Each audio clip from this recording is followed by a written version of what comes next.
Nothing like escaping the hot summer wind, then taking off in flight to space. So here we are. Happy Sunday, happy Father's Day, happy everything. I'm going to be playing this for a while. Been in my list for a long time to tackle. Haven't tackled it. I think today's the day. Let's check it out. Like, subscribe, share, all that jazz.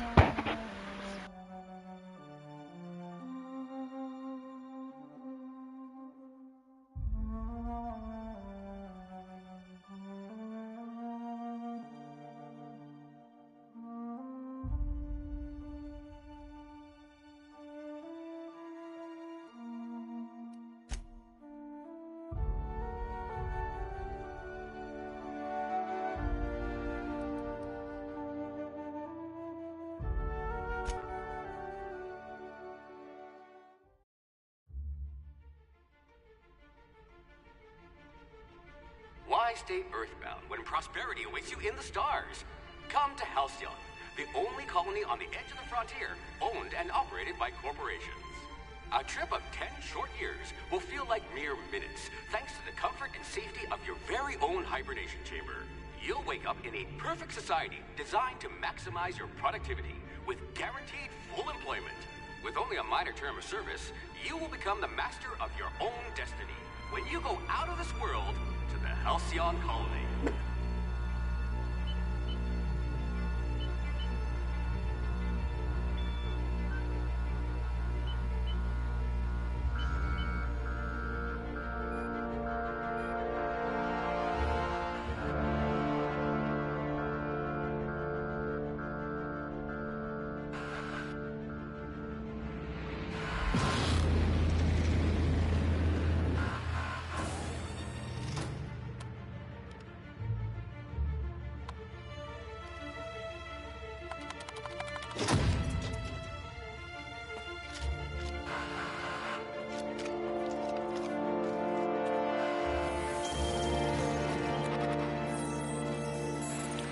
Awoo! Little Lola Woofy.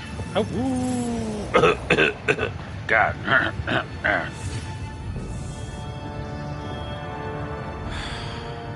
Hundreds of thousands of colonists will have to drift out here forever just to keep from damaging the board's bottom line.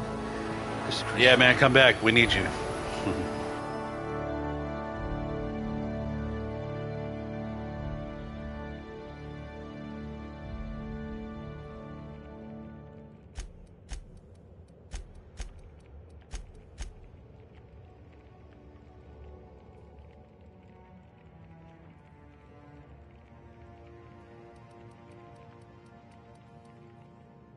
If we're ever captured, I'll let you do the talking.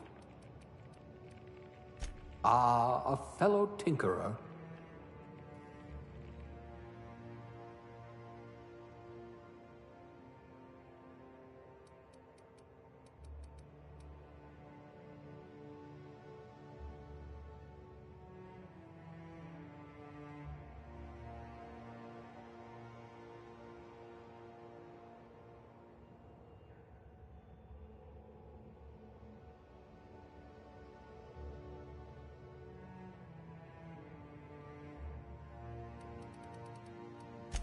You're better off without an indenturement contract.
cactus is actually good.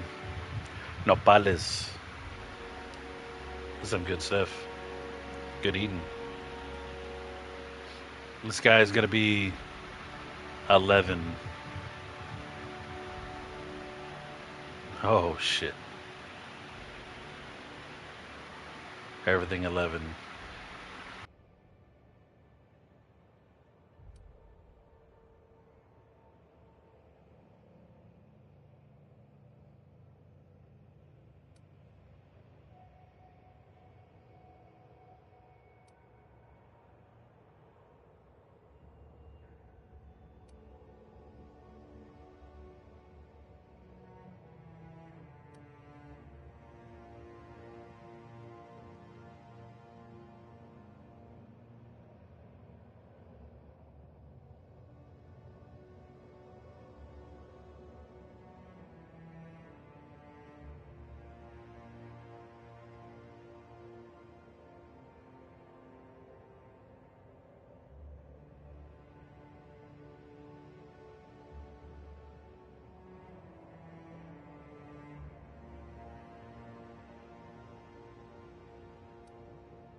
Yeah, Murkoff has definitely taken over. Murkoff is everywhere now. It's as big as Apple.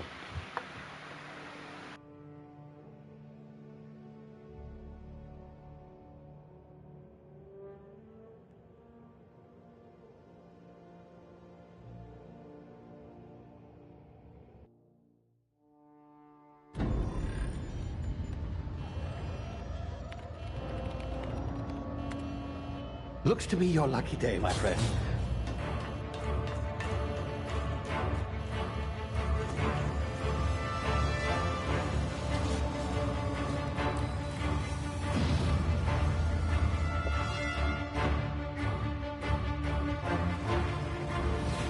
Please power down your engines and prepare to be... Not likely, bootlickers. Initiate skip jump.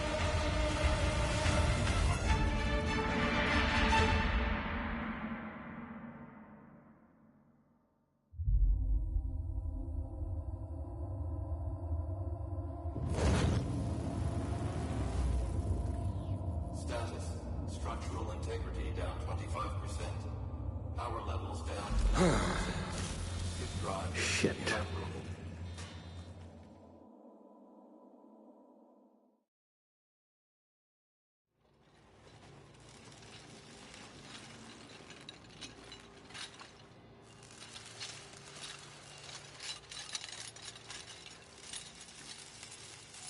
Ah, there you are.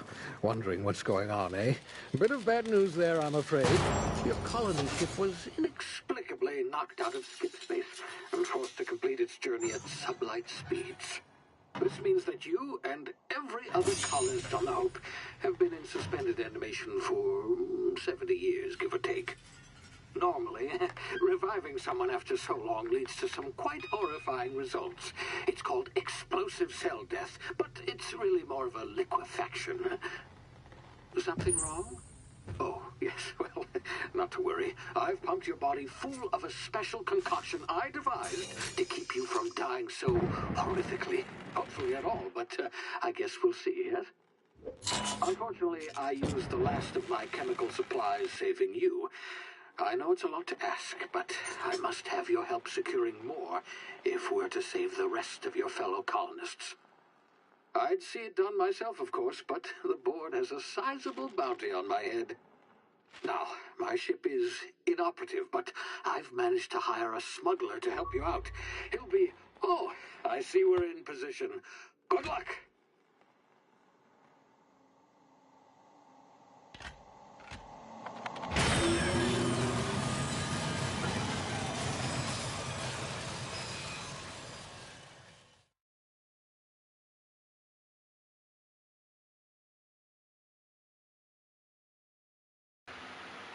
Yeah, man, I'll be on tonight for the Outlast Trials. Kind of hooked on that game again. So hit me up. You'll see me on there. There you are. Now, where were we? Oh, yes, the smuggler. His name is Hawthorne, and he should be waiting for you at the landing site. He's to be your chauffeur, so to speak. Not to worry. I'm told he's a specialist.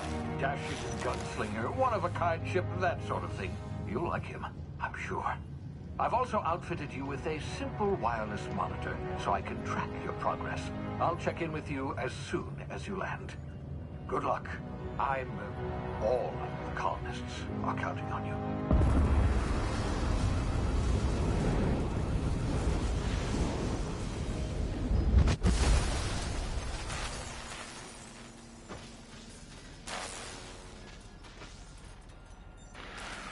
Yeah, she got captured and they hung her up in the sleep room for all to see.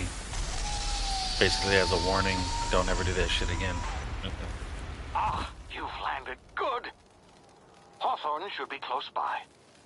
What in law's name? Is that him?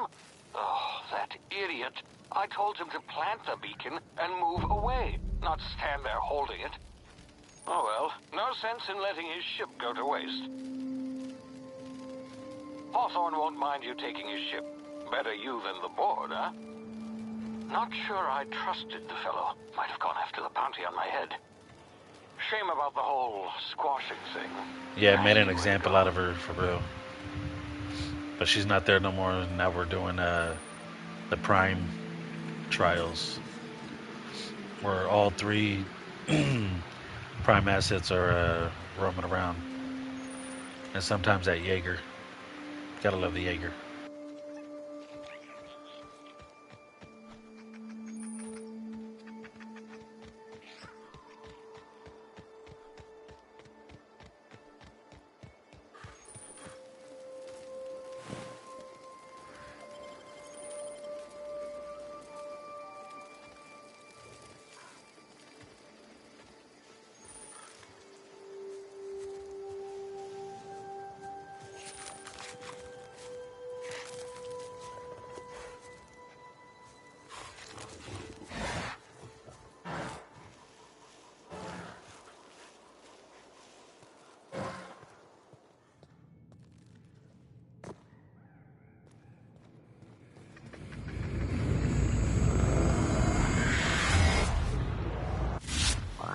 Now, you've been frozen for a while. There's bound to be unforeseen side effects.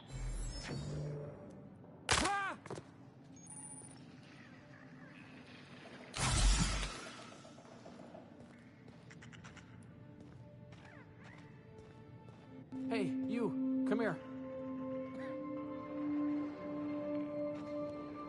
You've tried the best now. Now try the rest. Spacer's choice. Oh, law, that stings.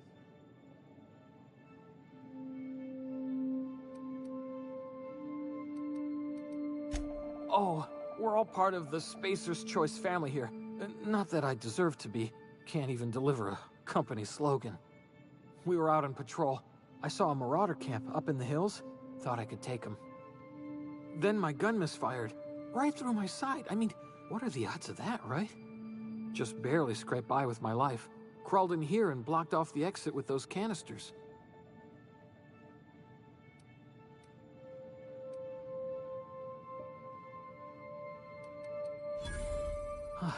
Looks like the bleeding stopped. I owe you one. Hope you don't mind me omitting this little exchange from my report. Spacer's Choice doesn't like us accepting outside help. Gibbering, flesh-eating, law-breaking, unemployed lunatics with guns. Some hullhead grounded their spacecraft out in the open. That's a real good way to attract marauders. See those canisters by the entrance? Marauders come sniffing around in here, and I can take them all out with a single shot. Not bad, huh?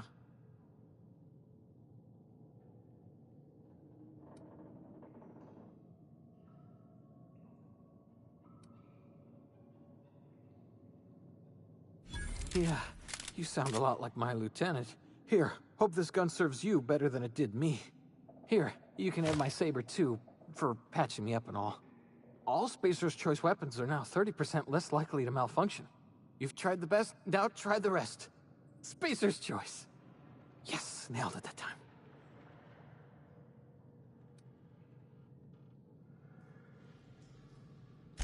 The Hope? Is that some sort of fancy new drug? Are you with Auntie Cleo or something? Don't take this the wrong way or nothing, but I'm not allowed to fraternize with Cleo workers. Company policy.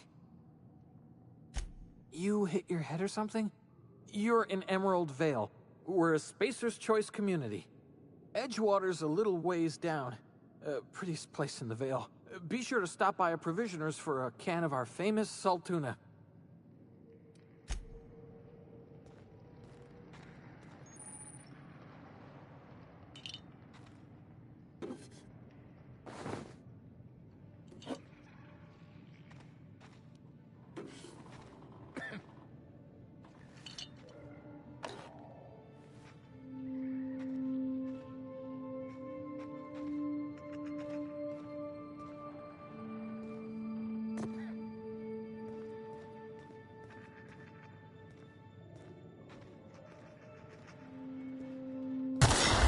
Damn it, my ears!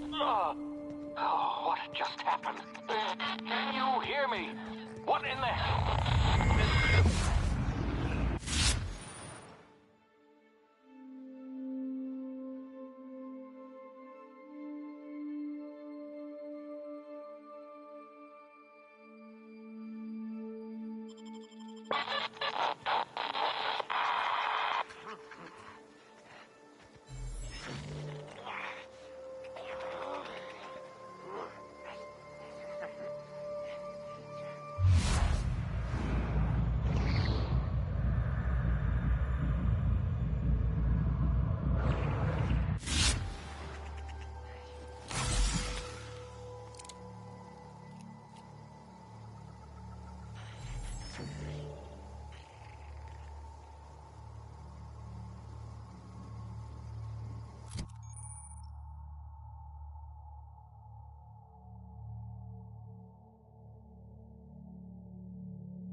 I smell...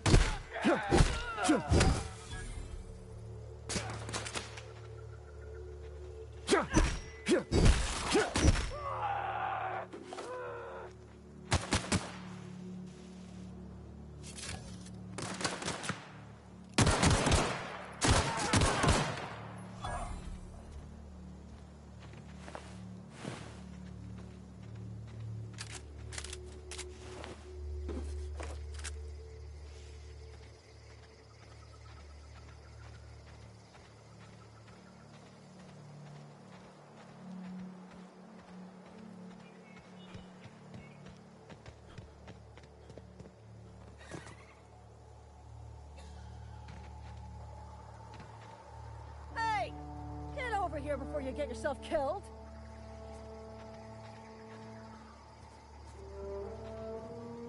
Don't know where you came from, stranger, but you best keep your head down. There's marauders hereabouts, and worse, landing violators. Call on that rung leech. Landing in the Vale without using an official Spacer's Choice landing pad. I'd slap him with a fine if it weren't for all these marauders shambling about.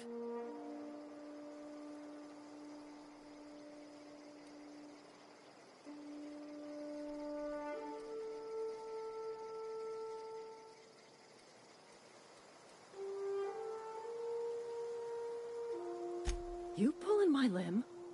I mean, yeah, of course. Marauders. Bunch of addle-brained derelicts. I could round them up all by myself. I just, you know, need a couple of winks to catch my breath. Stretch my legs, son.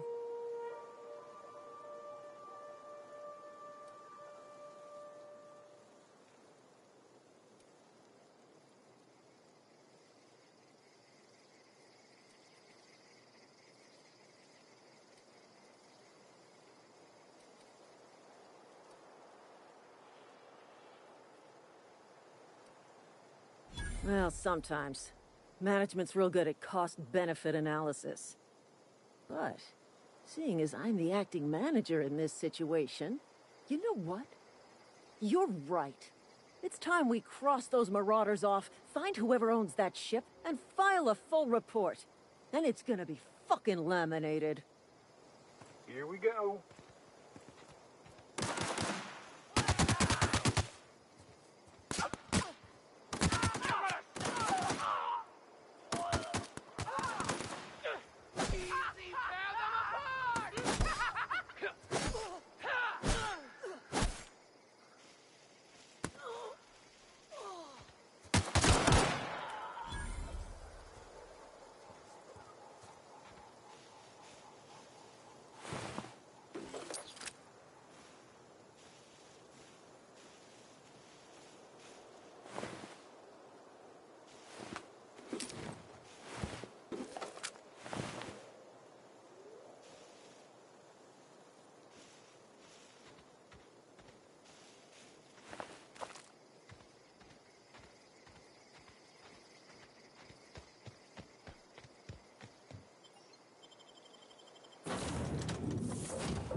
Please be informed that this vessel contains no valuable plunder. Unauthorized access of spacefaring vessels is a crime. Please submit yourself to the authorities. Hello, Marauder. I am Ada, the autonomous digital astrogator of this vessel. Please be informed that I am authorized to use violent retribution against unwanted solicitors. Please return any misappropriated equipment and exit this vessel in an orderly fashion. Failure to do so will result in your immediate destruction.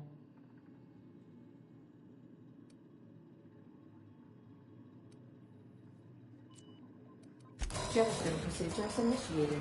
Please engage in airlocks. Prepare to eject all boarding parties in 5, 4, 3, 2, 1. You are still here. My deception protocols have failed. I have been programmed to express disappointment.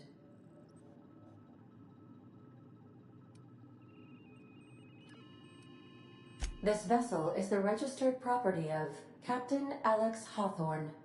I am incapable of accepting orders from anyone other than Captain Alex Hawthorne.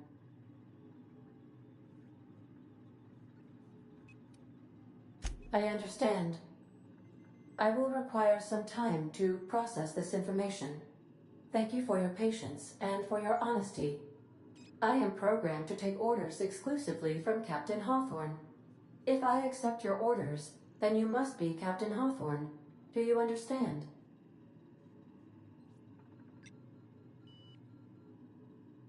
Well done, Captain Hawthorne. I see your powers of deductive reasoning remain intact. Unfortunately, our engine is currently inoperable. Our main drive suffered a critical power failure, and we were forced to make an emergency landing. The main drive's power regulator has been irreparably damaged and must be replaced.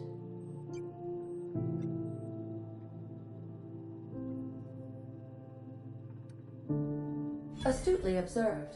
However, The probability of locating a power regulator within a worker settlement falls within acceptable parameters of certainty. High-capacity power regulators are sometimes employed in the electrical networks of worker settlements. I have taken the liberty of printing you a new Captain's Identity cartridge. Please try not to lose it this time. This cartridge identifies you, Alex Hawthorne, as the registered proprietor and captain of the Unreliable. Do you understand?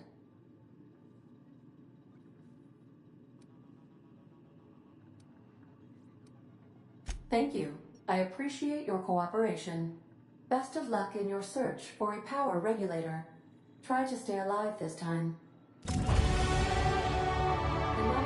console is offline at this time, Captain.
I'll be with you, friend.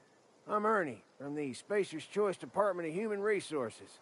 Town sent me hereabouts to check on the guards. Now, it seems to me, and correct me if I'm wrong here, but seems to me they're all dead.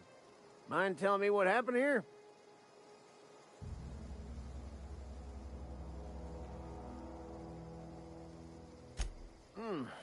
Altercation, you say? Yeah, shame as that goes. Spacer's Choice policy strictly prohibits dying during work hours. Guess I'd better get to cleaning up. Can't just leave company property scattered about, bleeding out on the dirt.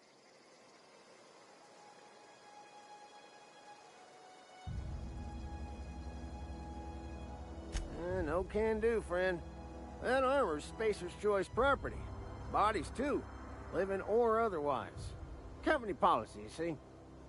You don't want to amble on over to Edgewater at your earliest convenience. Constable's office might have work for someone with your, let's just say, aggressive disposition. Oh, and be sure to stop by the Edgewater Provisioner for a can of salt tuna.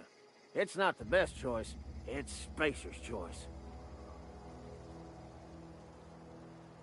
Don't get paid bits to chat with strangers. You want to chew the rag, go talk to Silas over by the cemetery.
Hear that?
Whoa, hey, where'd you come from?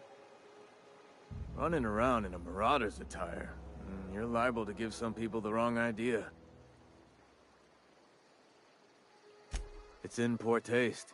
Dressing up like a marauder's disrespectful to all the workers that got eaten by them. Ain't safe out here.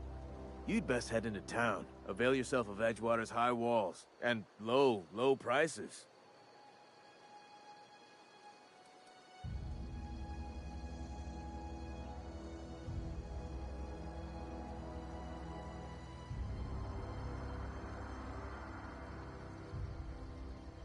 Pleased to make your acquaintanceship.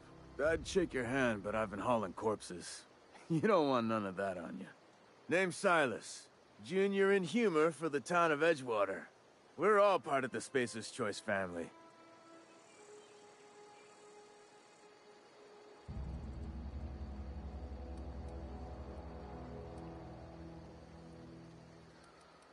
Definitely not the junior in humor, that's for sure. If you've got business inquiries, you should stop by Reed Thompson's office. He's up in the tower above the cannery. Head into town, follow the road. Look, you obviously ain't a worker. What's your racket? You a smuggler? Freelancer? Edgewater is a company town, board-owned and operated. That includes the cemetery. None of us own our grave sites, we rent them from the company. Renting means money. Money means paperwork. Paperwork means signatures. Some of our families become a mite delinquent in paying their dues, you see?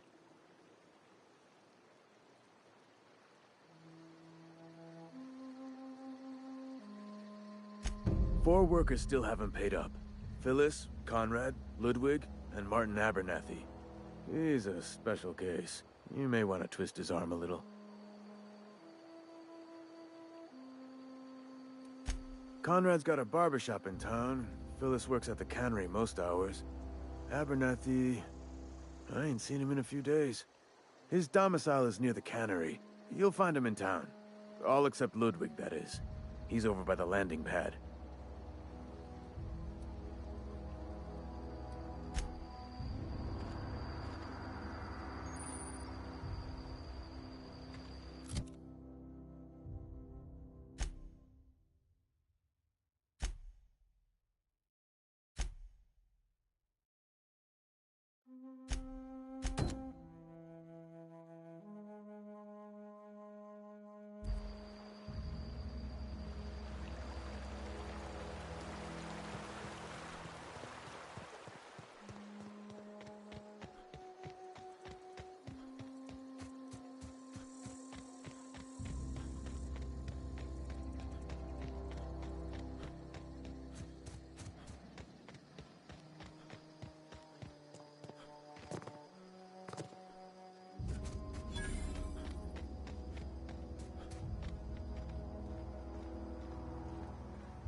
Thank the law.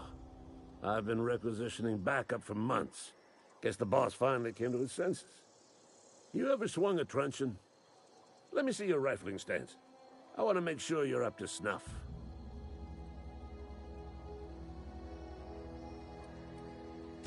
I told Silas I'd pay my dues if he agreed to join the Resistance. Guess this means he's finally heard the calling.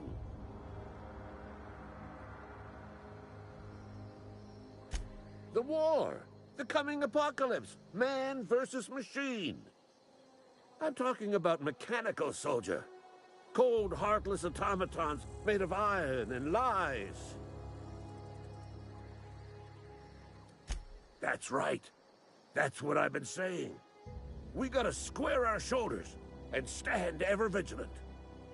Auto-mechanicals. Creatures forged in the fires of malevolence. I seen them over by the old power plant, clattering about, firing at the birds, orchestrating their uprising. When the swarms of mechanicals come clanging on over that hill, where will you be?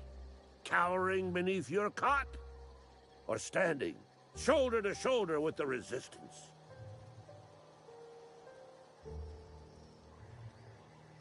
I've been gathering up a war chest over the years. Saltuna cans, mostly. Some Spacer's chaw. Few bit carts. I'll reward you for your aid. Enlistment fees. Yeah, I suppose. Wouldn't want to give the Resistance a bad name. They have sent a scout, prowling around the junkyard just behind our beloved town. This scout must not be permitted to return to its base of operations. Cross it off, then report back.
Bring us honor, soldier. You beat that scout to scrap with its own legs? Pulled its optic cables out its head case? Actually, don't tell me. Rather use my imagination. You're a passing fair soldier, I will confess. But you are one, and the enemy is legion. What you need is an equalizer, a weapon to strike fear in their cold, mechanical hearts. Cantina, lavatory, behind one of the toilets. That's where I've kept it hidden all these years.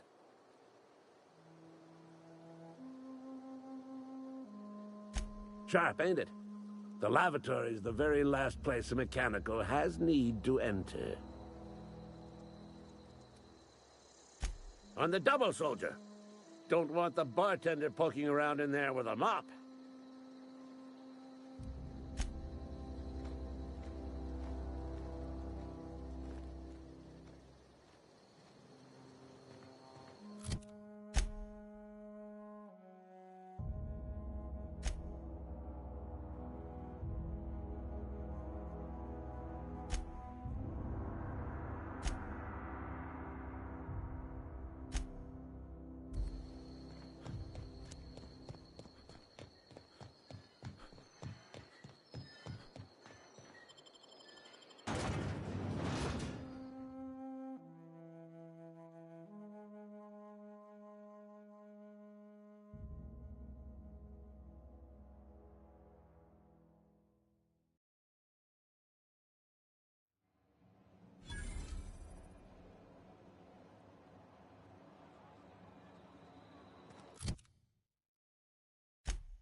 Don't make me report you to Mr. Thompson.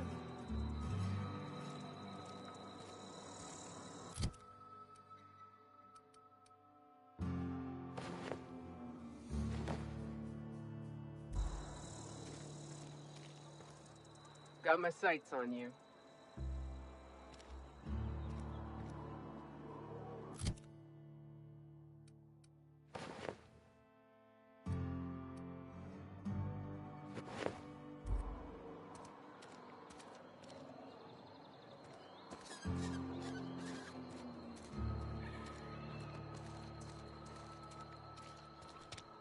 Something got you down?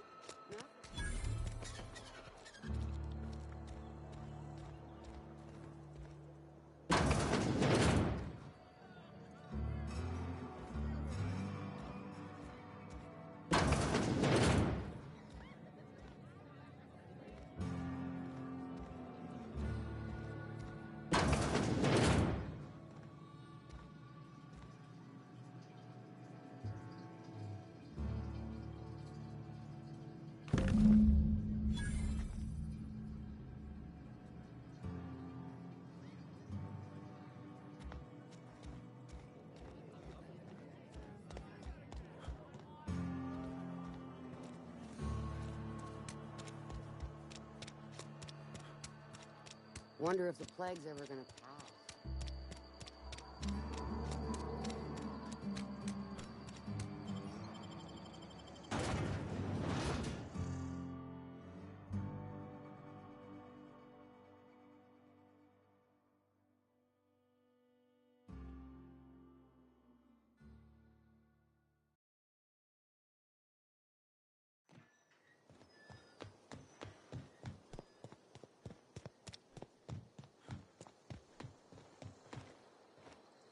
Bring us honor, soldier.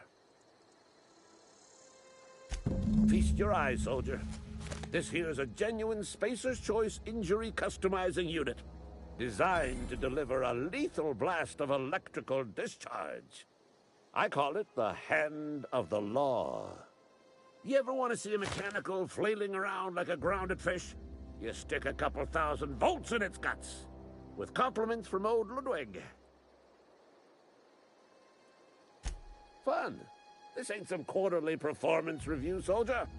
Ours is a grave and sacred duty. Time's come for you to journey down into the black heart of the enemy's camp. I'm talking about the old geothermal plant. Unfortunately, the old plant lies outside my board-given jurisdiction. You'll need to get a passcode from the boss, Reed Thompson.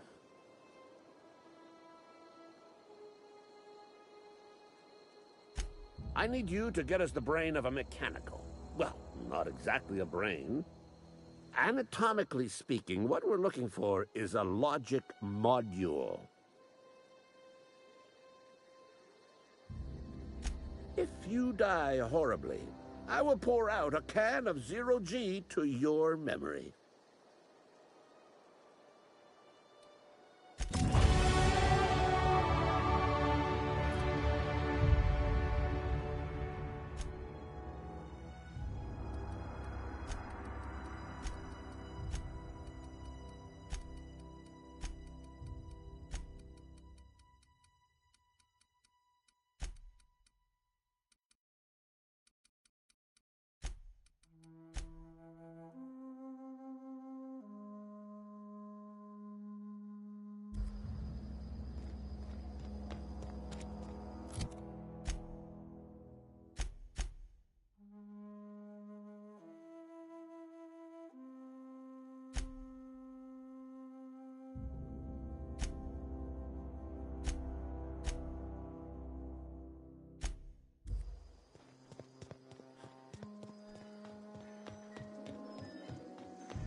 It's not the best choice, it's Spacer's choice. And before you ask, I'm all out of deluxe salt tuna.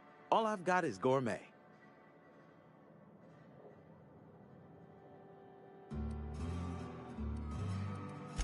Music to my ears.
Something got you down? Nothing. Just a... I'm sorry. I'll just give...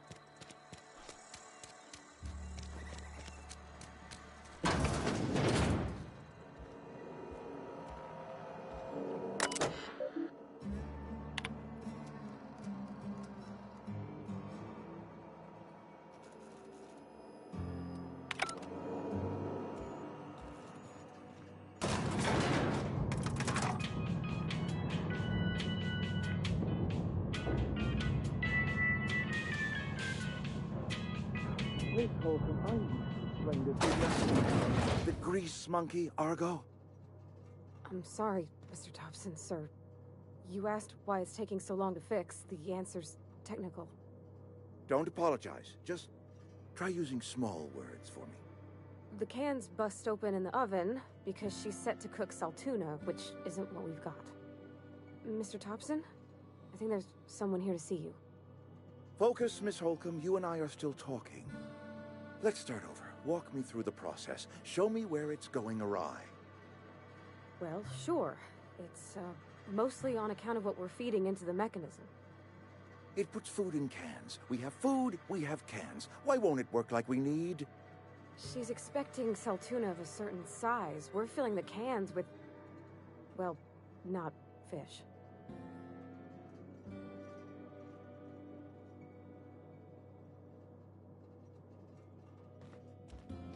Seems we've got a guest. Really now, Parvati, I do wish you'd spoken up. I do apologize. I was given no forewarning of your arrival, or I might have welcomed you at the gates myself. I'm Reed Thompson, Outpost Administrator. I cannot help but notice you are not in uniform.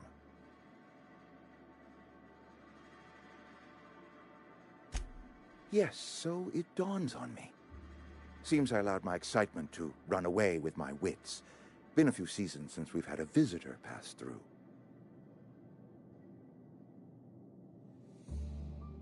Only regulator we got is hooked up to the town transformer. Mr. Thompson ain't liable to be keen on dismantling it. I beg your pardon. I am most emphatically not keen on any such thing. I can't let you have our power regulator. But I happen to know of another one. And I happen to know exactly how you may retrieve it without frying yourself in the process.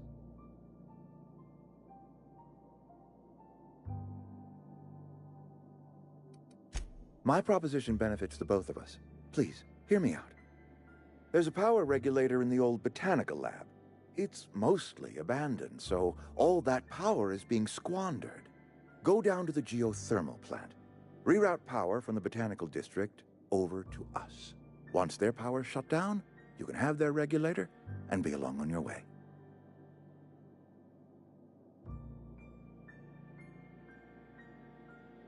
I was not entirely sure how to tell you this. The botanical labs are not legally inhabited, but there are people who live there.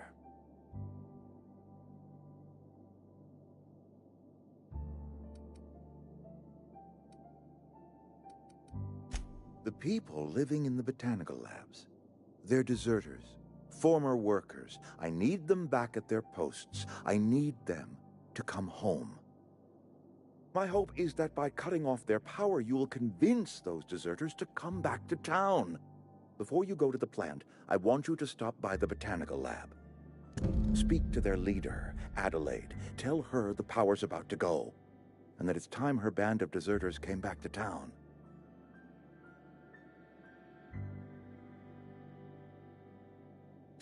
My dad told me all about the plant. Taught me all he knew. I could come in useful. I mean, if that's all right with you, Mr. Thompson. Sir.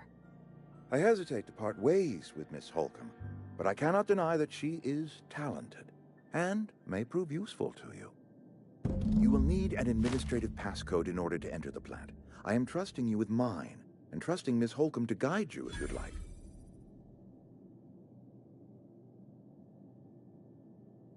Great! I got my wrenches and diagnosticators and hairpins and engine tape, so I'm all set. Well, I am glad to hear that. Best of luck to you, and thank you again for your help. It is a lot to ask of a stranger, I know.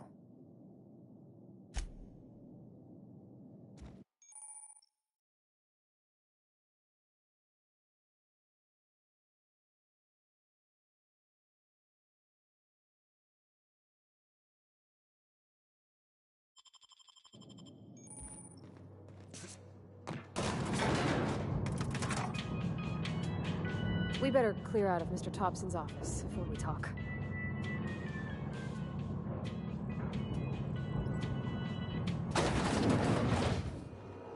Hey, mister, can we talk? Sorry. Can we chat? sorry. You just want to get out of here. And you likely don't want to tag along like me. It's just, Mr. Thompson has his own view on matters, on account of it's his job and what all, but that's not the only side of the tale.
That's the last of them. Wow, not even a scratch. Nice one.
Okay, gone quiet. Here we go!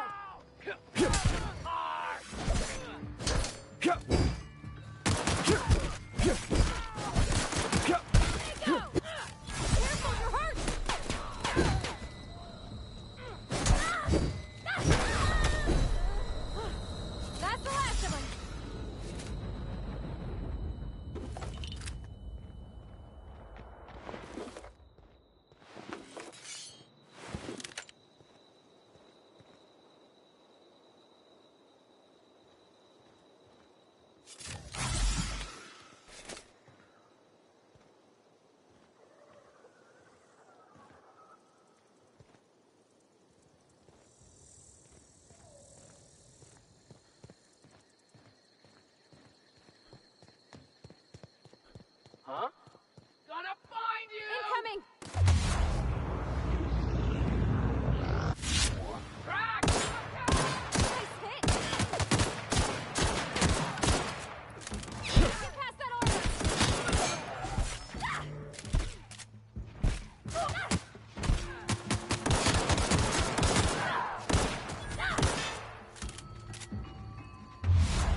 nice.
Going quiet.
take a poke around in here.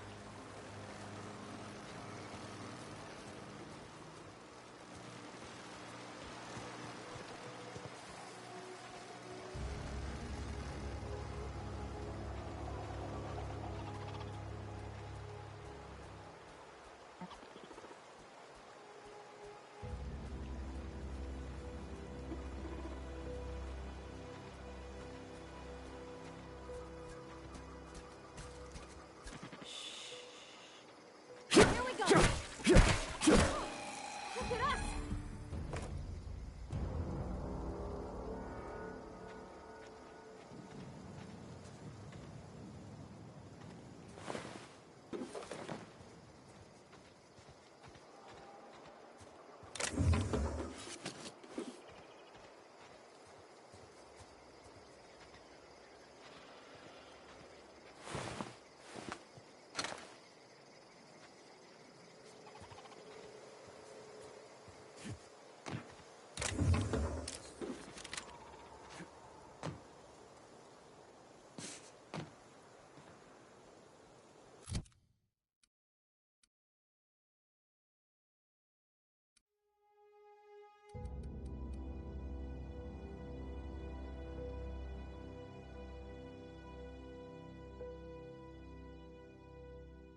Mr. Thompson said to talk with Miss McDevitt before doing anything here?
Move along, stranger.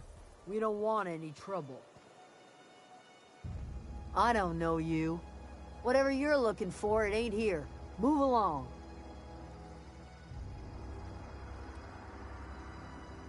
Answers, huh? You must be one of those philosophicals. Already got ourselves one of those.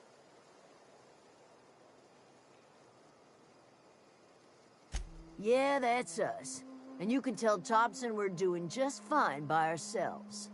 If you're gonna start wandering around my camp, know that I got my sights on ya. Over in the hothouse, tending crop. Enough with the questions. No offense, but I've got a lot on my mind.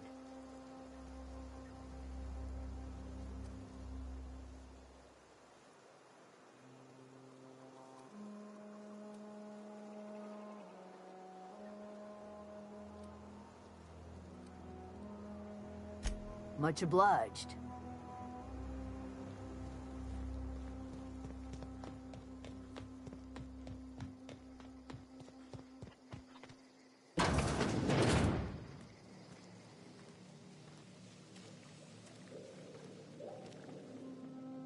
If you're hungry, there's meat turning on the spit outside. If you're bearing illness, find a place to lay your head down and I'll fetch you a poultice. Whatever your troubles with Edgewater, leave them at the gates and be welcomed here. Any questions, dear?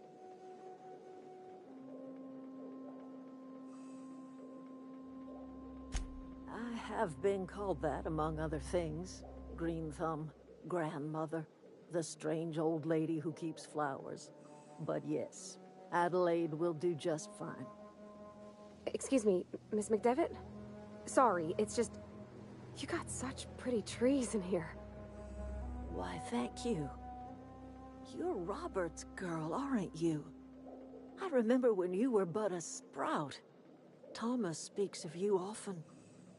Are you staying long? You should try some of my tobaccorn tea. I brew it in an old spittoon, but it's been cleaned.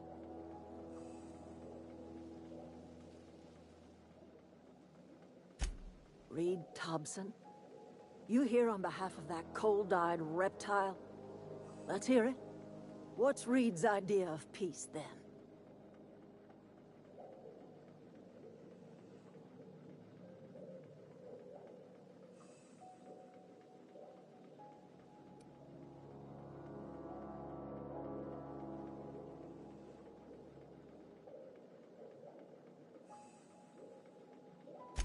Make amends.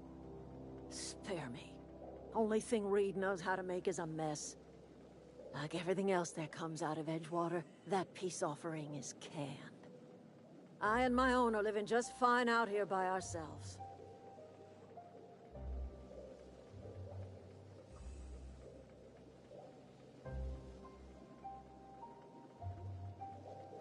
He would do such a thing. The question is, why would you agree to his plans?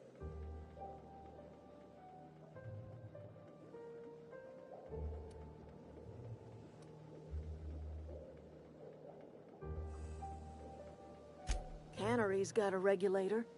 You want ship parts, you ought to rip them out of the cannery's guts and leave us be.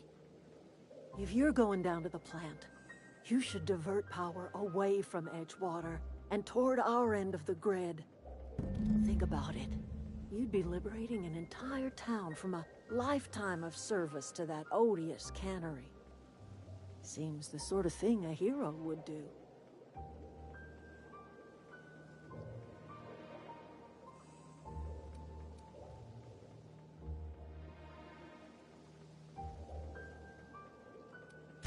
A hero to the people who matter.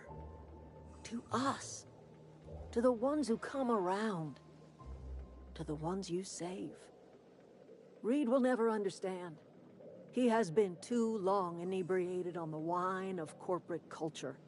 All he sees is productivity, output, profits.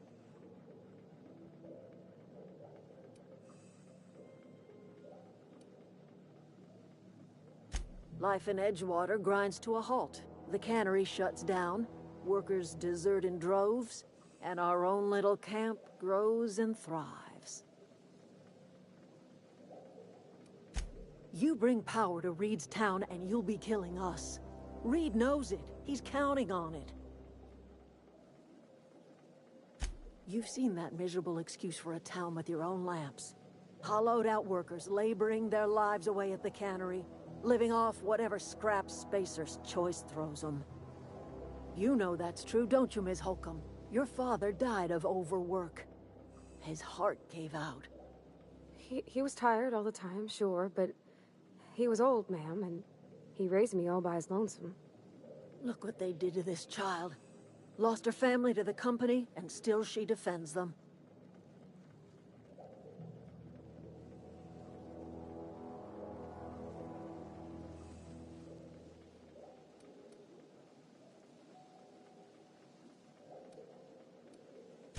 It's not much of a living. Every single person in that town has sold themselves to Spacer's Choice. The company owns them. Body, blood, and bones. You've been there. You've seen it. All anyone ever does is toil over a cannery. They give their lives for some heartless corporation, and then they're tossed into a Spacer's Choice brand cemetery.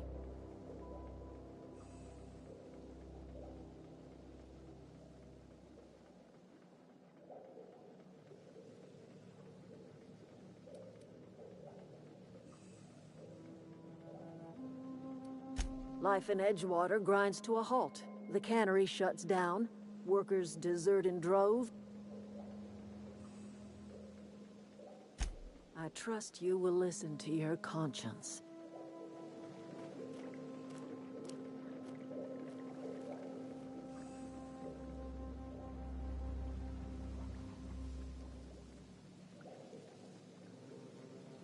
On my way.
Heads down.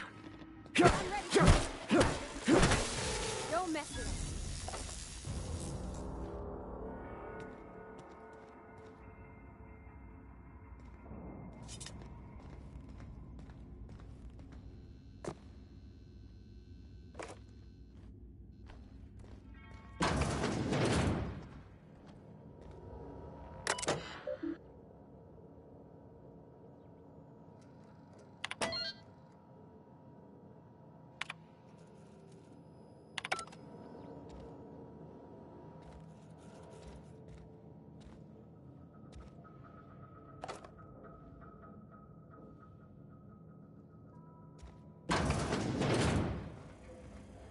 System of investigating.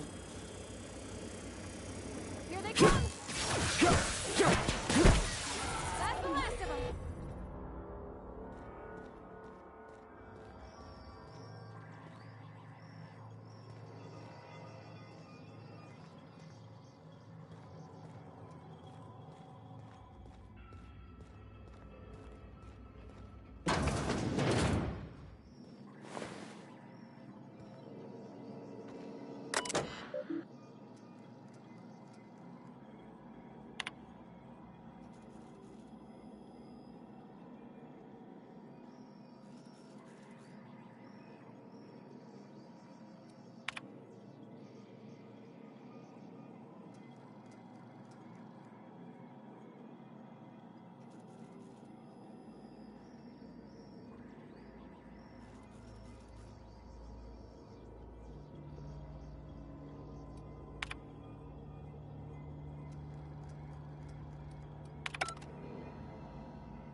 Halt.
away, Phantom!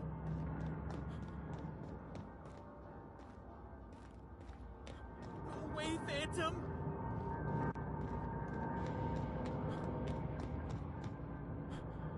Get away!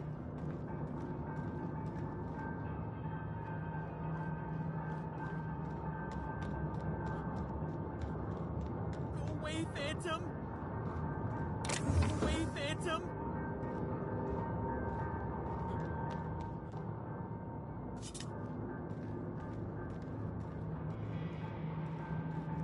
You're not real. You're not real. You're not real. You're not real. Get away from me, Phantom. Shoot. Scram.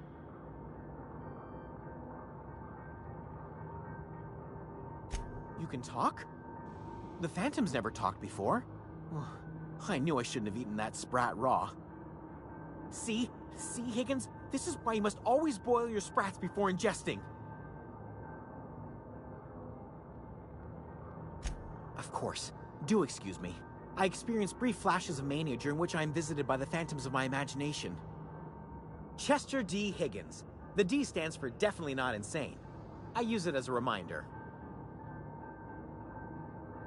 Oh, Higgins has been many things over the years. Sprat Wrangler, Saltuna Critic, Aetherwave Personality, Chairman of the Board, Galactic Defender, Sisty Pig Tycoon.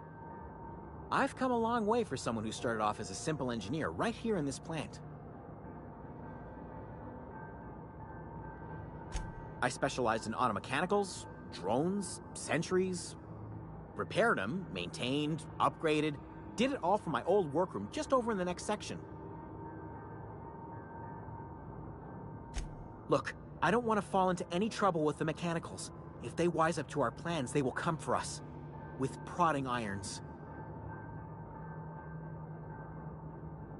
You know, you remind me of myself back when I was an intergalactic adventurer. I discovered a flaw. Their hostility levels were hardwired to maximum. There's no changing that, but you could rewrite their targeting protocol so they attack each other instead.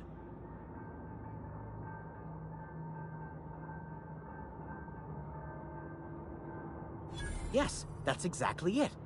I see you're also versed in the noble art of mechanical engineering. There's a behavior control terminal in the other room. It should have options to change how the mechanicals act, including whom they shoot at. Oh, that reminds me. You'll need my passcode to access the behavior control terminal. Here, let me just write it down for you.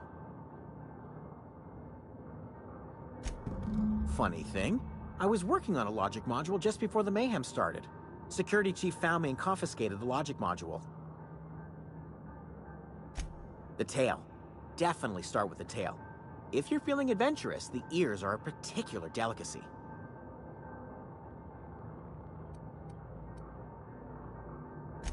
Forgot what you were gonna say? Me too.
Mind the steam. You're liable to get scalded.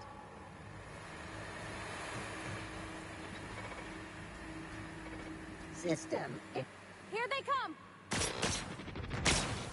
Process performed.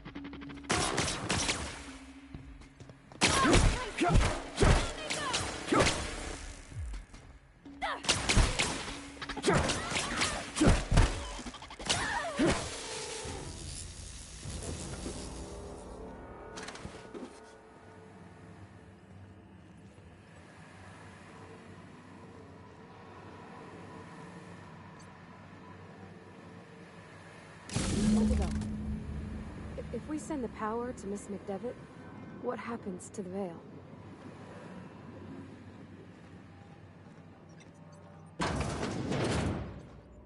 Unexpected.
Once we do this, there's no go. Hey, mister? Look, I know you want your power regulator and all, but I just gotta ask you. Do you understand what you're about to do?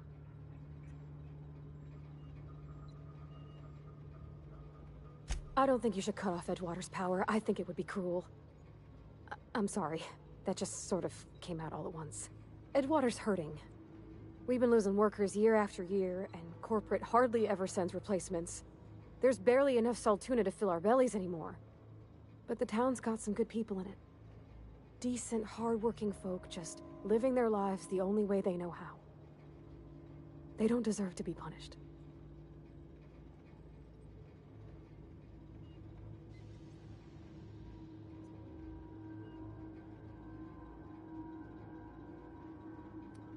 Well, that sure sounds like Mr. Thompson. If he was standing here, I imagine he'd remind us of how we're all one big, happy Spacer's Choice family. In Mr. Thompson's eyes, those deserters are still part of the Spacer's Choice family. The family must work together in order to survive. I hate to say it, but I think Mr. Thompson's got a point. Unless those deserters come back, Edgewater's as good as dead. Cutting off their power might be the only way. Miss McDevitt's built something beautiful. Somehow, she's talked the ground into giving life again. It's plain to see she's made the Vale a better place.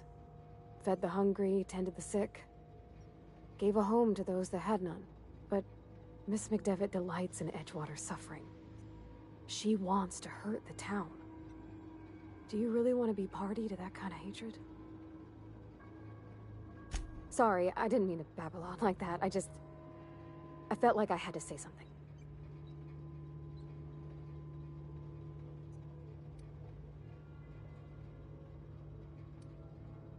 Really? I mean, wow. Thanks. No one's ever told me those words in that order.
Oh, that's Thomas.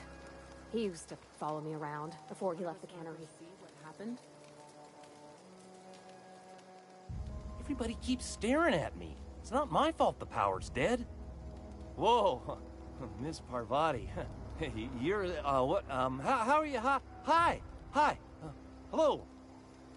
Are you, are things safe out here? How are you keeping? Great, just great. I've been trying to keep stuff running, just like you. Only I'm not so... Wait, they didn't kick you out, did they? Oh gosh, no, I'm just along with this fella here. I seen you wandering around here. You don't look like you're coming from town.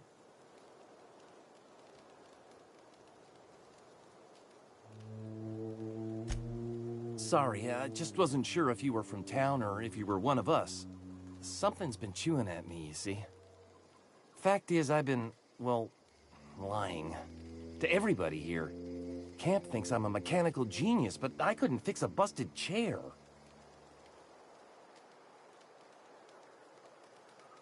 I'll take all the help I can get. I set my mind to learning the craft of the engineer, you see. I want to make something of myself. You ever heard of the Young Spacer's Guide to Mechanical Engineering? Comes in a set of 3. If I had my hands on one of those data pads, I could teach myself the ins and outs.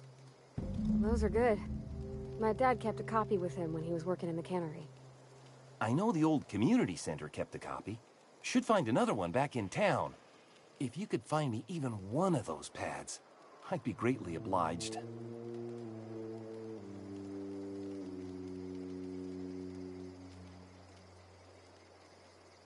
No kidding! Really? Well, which one?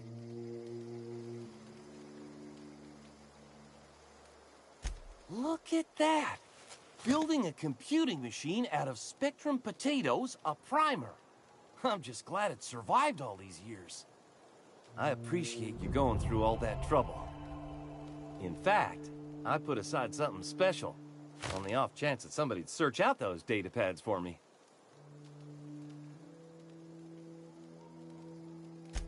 Sure, I'd be glad to take them off your hands.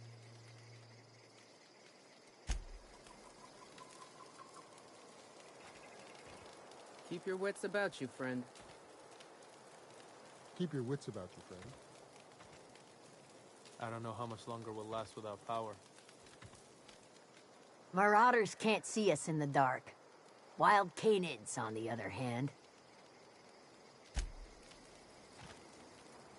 Don't see why Thomas can't just get the generator up and running. Something I can help you with? Nothing. With the power gone, we've got to conserve our supplies.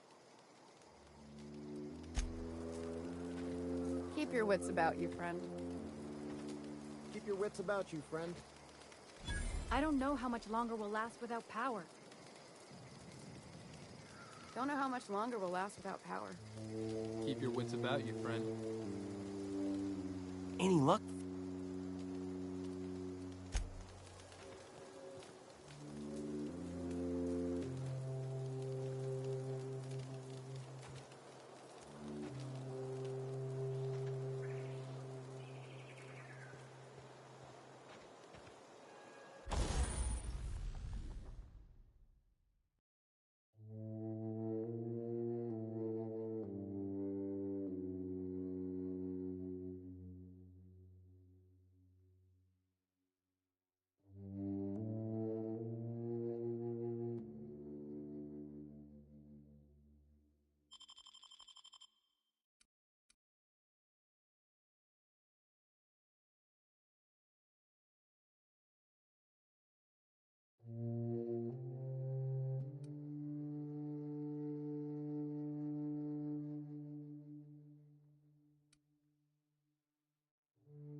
Oh, Here they come!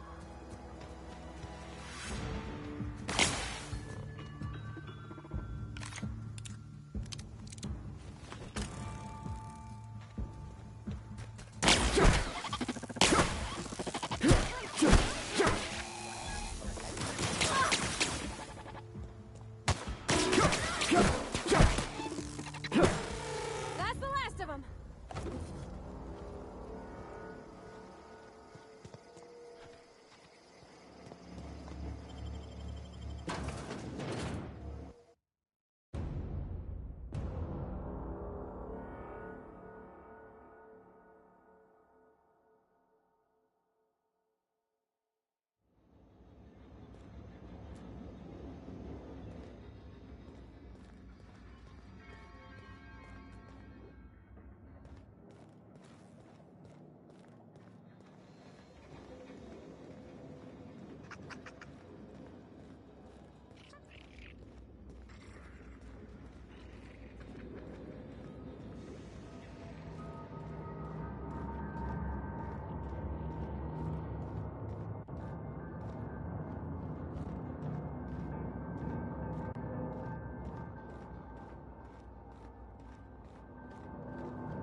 Great work.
find in one of those manuals?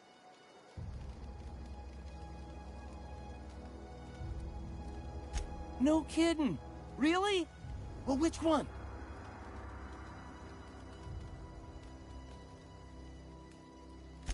Ain't that just ironical? If I'd worked a little longer back at the cannery, I might have found this myself. 2 whole data pads? Be still my beating heart. Oh, almost forgot your payment. Well, don't keep me in suspense. The geothermal plant? Now that is just incredible! You really went exploring down there? Adelaide always told us it was swarming with hostile mechanicals. That's a complete set. All 3 parts. I'm gonna be the greatest engineer Halcyon's ever seen.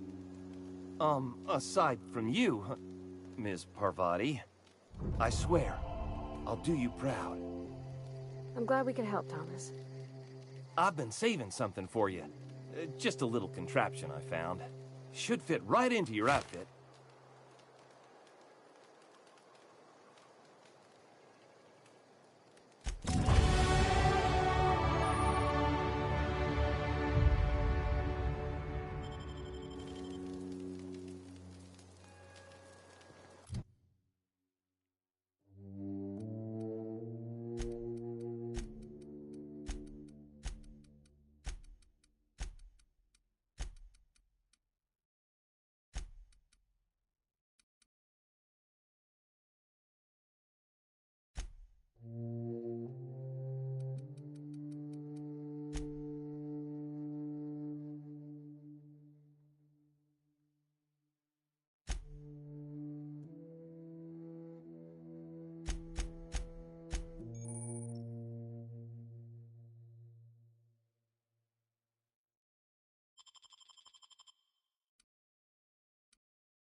That's the thing about growing old. Your eyes start to fail. Elsewise, I would have seen you for the snake that you are, chopped you into pieces and roasted you on a spit. This is all you're doing. Cutting off my power, killing off my garden. Without refrigeration, my food will spoil, and my flock will starve. I want to ask you this in private, away from the eyes of my flock, so they do not see me lose my temper. Tell me, why did you do it?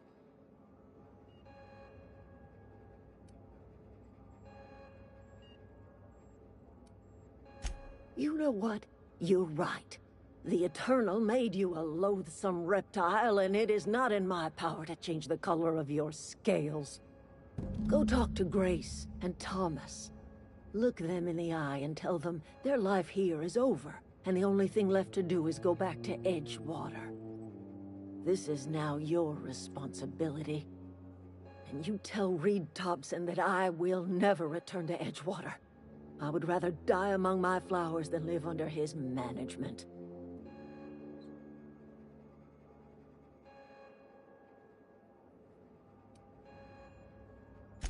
As long as Reed is still in Edgewater, I will not return.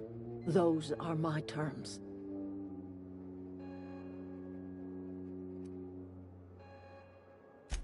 My son worked in that cannery. When the plague started coming, he was one of the first to fall sick.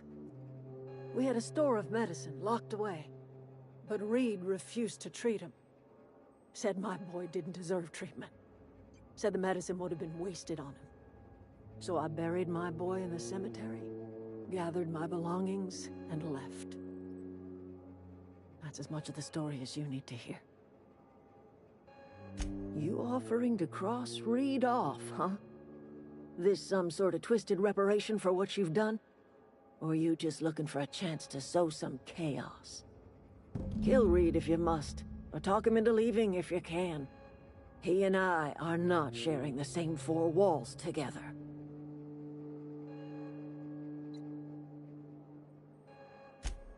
Tell Reed that I can make his people healthy again. I can end their plague. Start a new garden right in the cannery. 3 square meals for every man and woman in Edgewater. Tell him how I've made the Vale bloom again. The soil has whispered its secrets to me, and I alone know how to breathe life back into the earth. The secret is human corpses. I've been grinding them up in my fertilizer for years. Marauder, worker, don't matter much to me. The human body is rich with nutrients.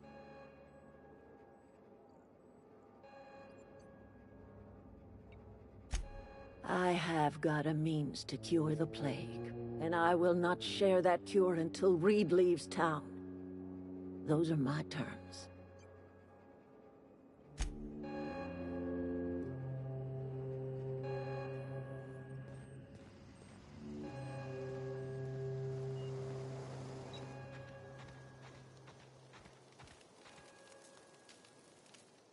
Sorry, I'm just trying to figure out what to do is all. I've been thinking about going back. I'm not much use to anybody here. I get sick thinking about working at the cannery. I can't do that again. You know something? I think you're right. The town could use another engineer, and I'm on my way to becoming one. I could do a lot of good in Edgewater. Maybe even keep a garage of my own with a little workbench and my very own toolbox. It's just... Adelaide's never gonna forgive me. Not in 100 years. I go crawling back to my old life in Edgewater and I'm as good as dead to her. Are you sure about this? If we head back to Edgewater on our own, Adelaide won't come with us. She'll stay here and curse us till the end of her days.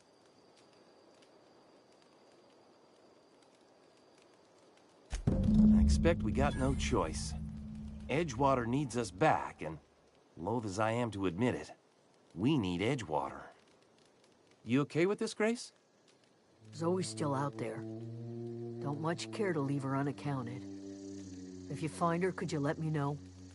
We'll be waiting in Edgewater. Just give us some time to gather our personals and say our goodbyes. If you run into Reed, you tell him we're coming back, yeah?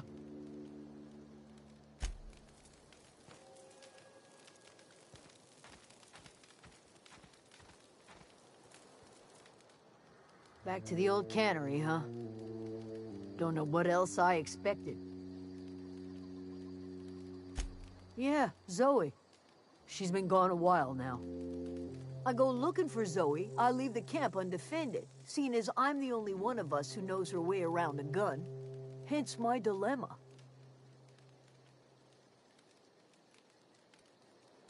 Vex me. If she told anybody, they ain't telling me. I'd check her room, but I got yelled at for snooping once already. It's not like Zoe to go wandering. Figured she might be out scavenging, but that ain't exactly her talent. Can't imagine where she's gone. Vale's a wide place. She could be anywhere.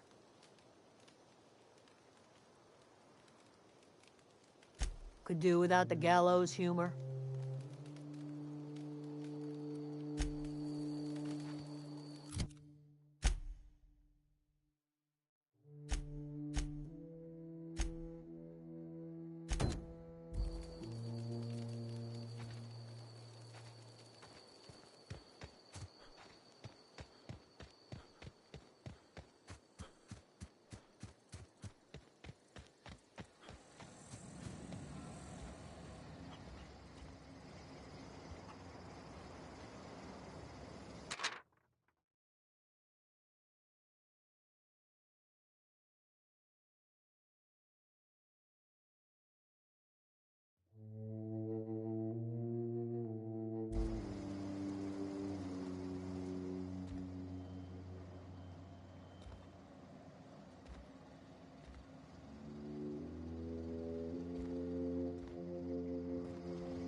Huh?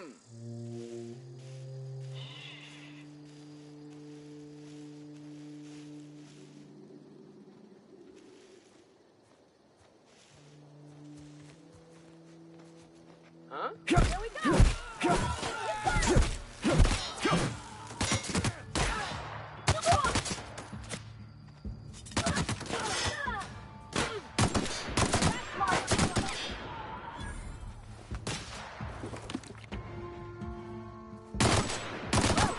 We made it!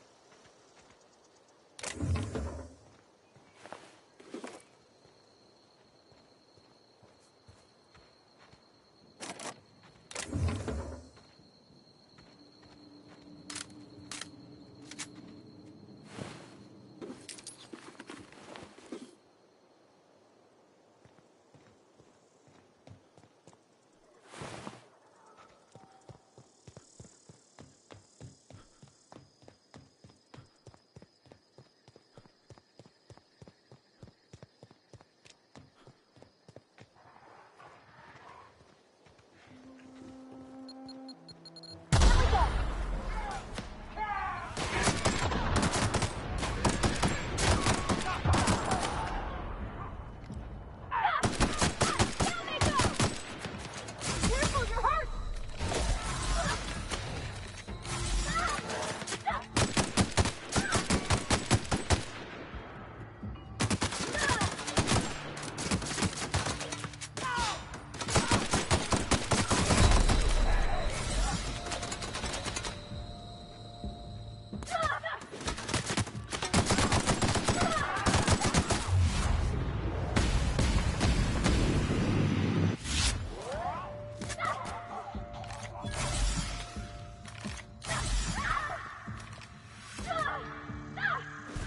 We did it!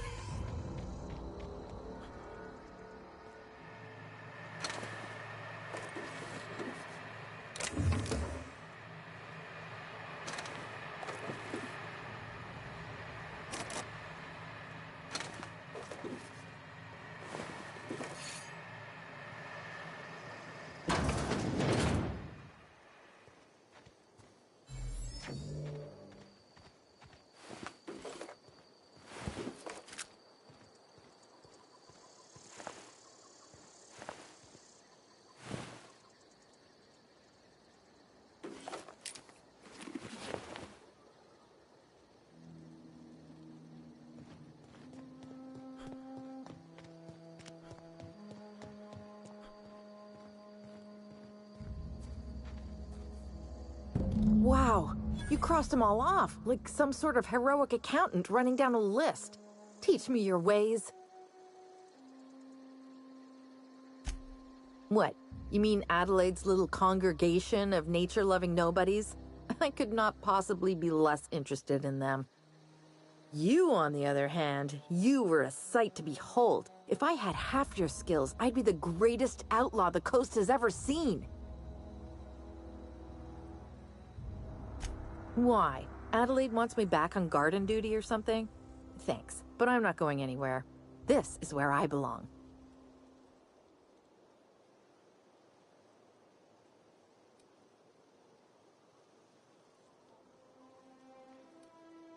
And no serial dramas. I've been thinking about going back. I just gotta know if Lord Cavendish really is the masked marketeer. I'll take my stuff and head on back, I suppose. Grace is gonna be glaring knives at me, so I've got that to look forward to. I'm great at clarifying.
I'm not in the lightest of humors right now.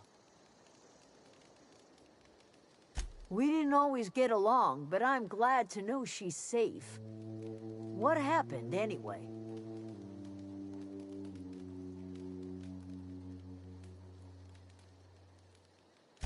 Zoe joined up with a band of marauders. Zoe. The same Zoe who doesn't know a barrel from a trigger. Well, I've heard stranger things. You pretty much did my job for me. Least I could do is pay you for your trouble. Let me know if I can do something for you.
Never seen the Vale lit up like this before.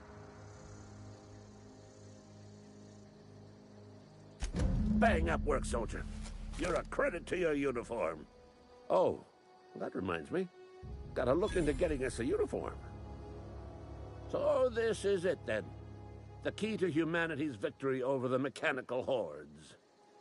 I would reward you with the gratitude of the Resistance, but I'm guessing you want something tactile. So here's a couple bits for your trouble, and a little something to remember me by.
You the new worker?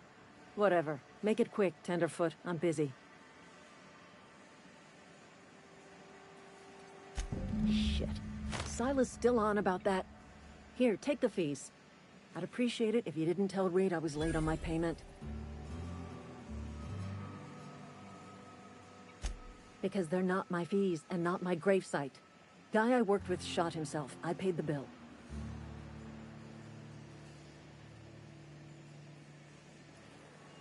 I could do without the sarcasm. Wasn't acting out of the goodness of my heart. Law requires delinquent gravesite fees to be paid by the deceased party's closest living relative, which meant me. Shame, though. Eugene was a good worker.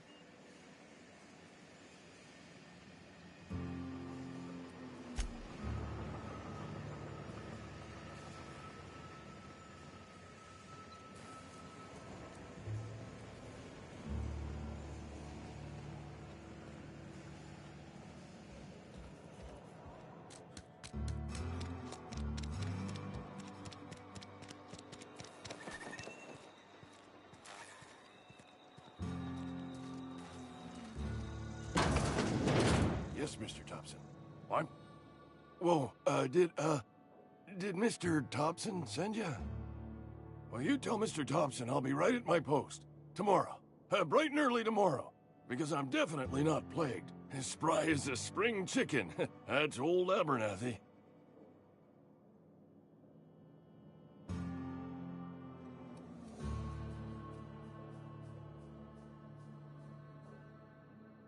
You some sort of wandering alienist? Walking into a man's own domicile, pestering him about his mental state? Silas knows, doesn't he? That's why he sent you. That's why he wants me to pay up. He knows.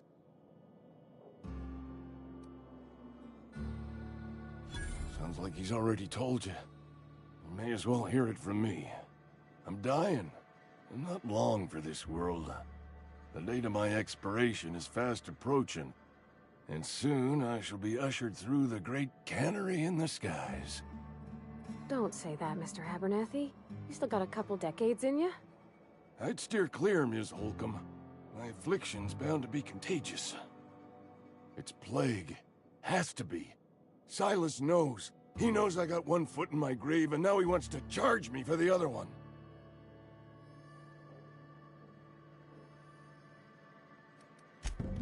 I'll pay your fees. I don't want any trouble from Silas. But if you could see a way to freelancing for me, I could really use the help.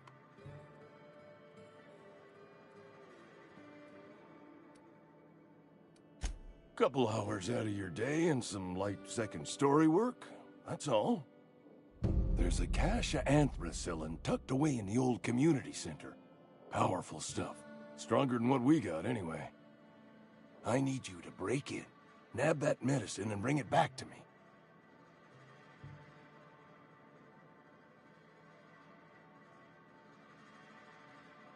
You been there already? And you ain't been ground down into marauder meat? Let's see it. Don't keep us waiting.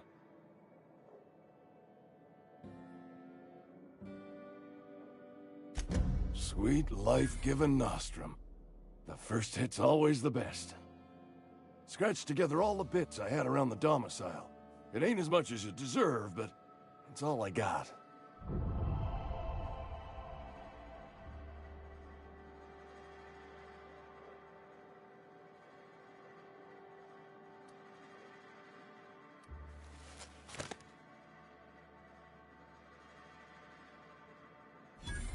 You'd really sprat me out? For what? A couple of extra bits? Here, take it then.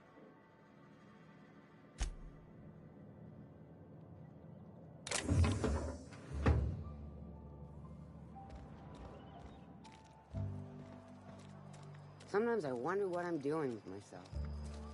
Just the way it goes, I suppose.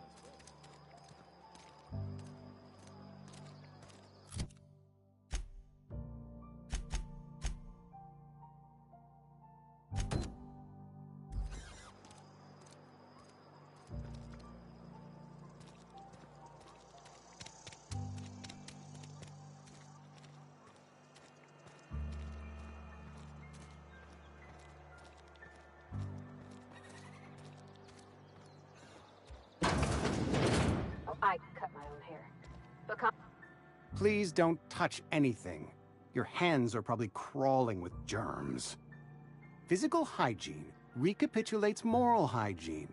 Cleanliness is next to lawfulness.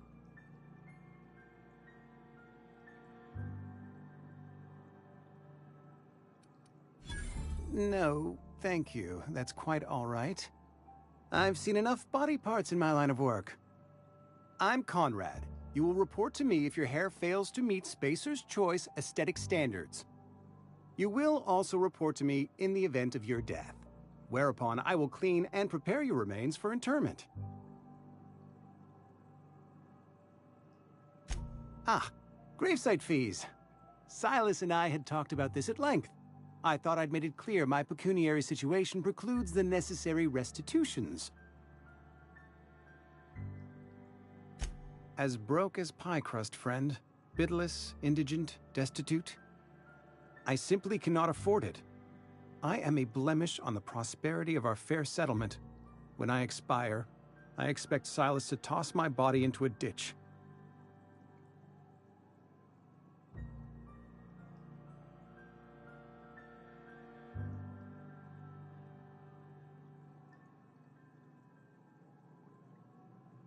With what? My own blood? Tell Silas I can't afford to pay, and that I fully expect to have my medical rights revoked for this dereliction. With my apologies.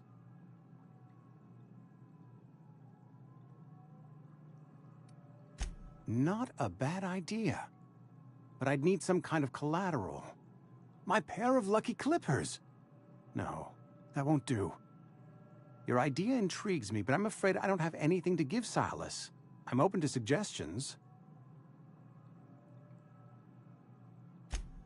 Much obliged.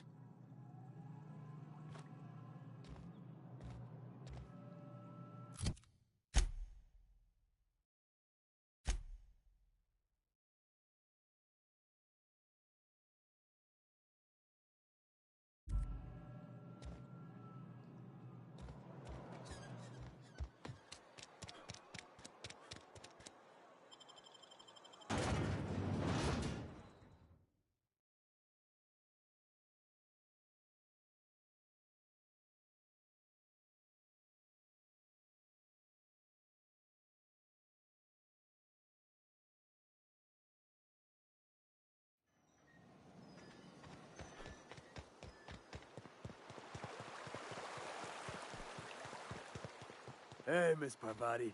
Come for a visit? not today. Just helping this fella. Lovely to see you about, Miss Parvati. Things going all right, Silas? Been keeping him careful and true, miss. Best to ask her yourself. My dad's buried here. Silas watches over him when I can't leave the house. Oh. Well, thanks. Something I can do for you? You run into any trouble? Conrad's barbershop is a yawning pit that swallows his every bit. I keep telling him he should cut a few corners. Skimp out on the disinfectant. You gotta put the squeeze on Conrad. Find some dirt on him. Maybe check his back room. That's the word, extortion. Been on the tip of my tongue all day.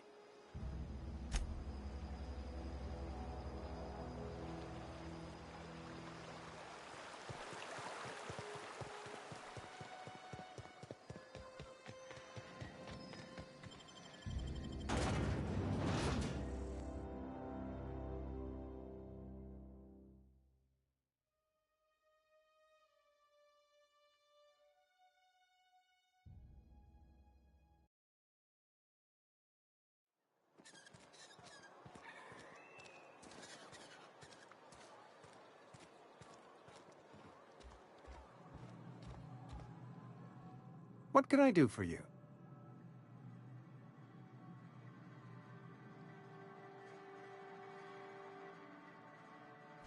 Oh? Am I in the company of a fellow doctor?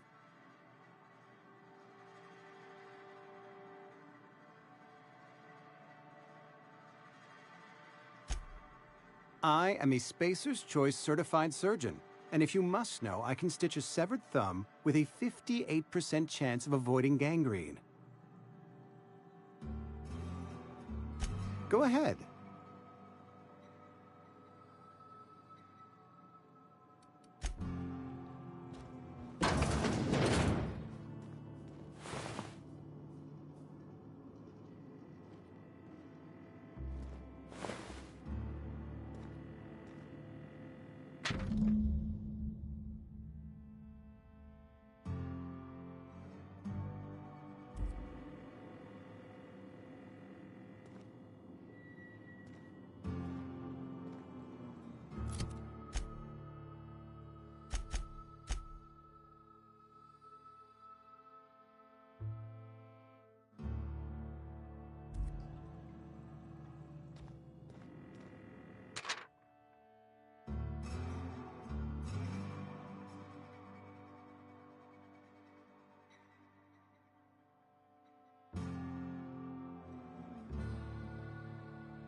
What can I do for you?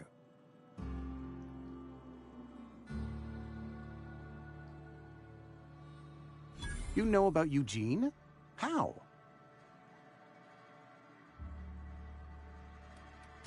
You were probably poking around my things. I really shouldn't leave my letters sitting out in the open. Eugene's golden teeth were a family heirloom, representing 3 generations of poor dental hygiene. He took them to his grave.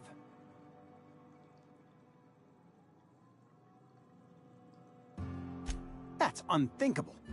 Eugene's body and all rare earth minerals contained therein are solely the property of Spacer's Choice.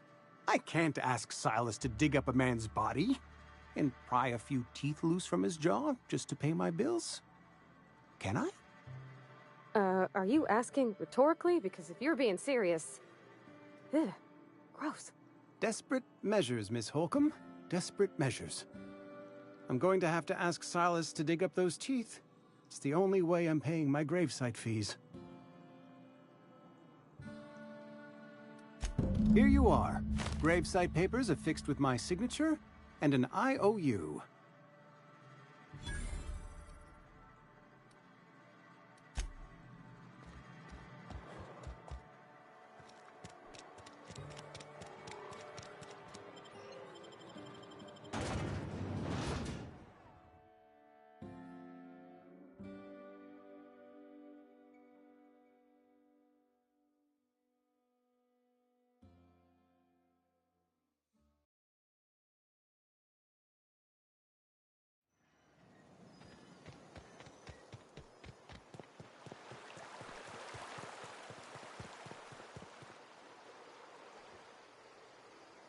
Grave digging's a fine profession.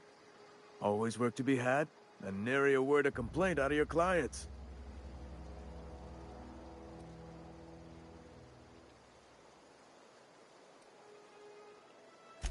Yeah? What about him?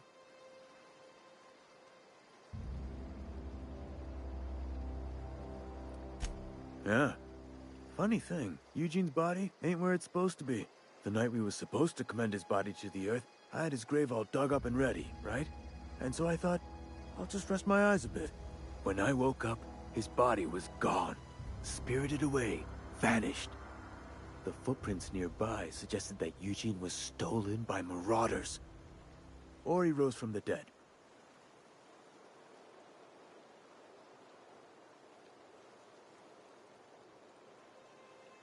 Let me know if you find anything.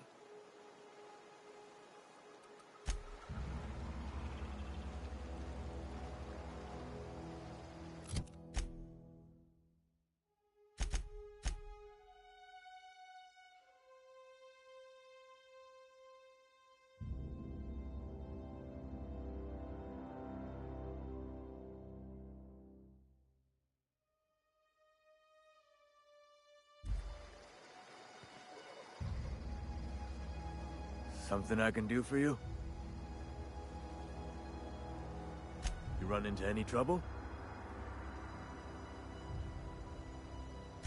Reliable work from a freelancer. That's gonna take some getting used to.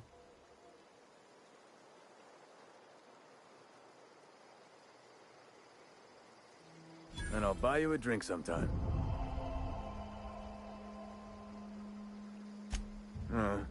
Suppose you've earned it. One good turn deserves another.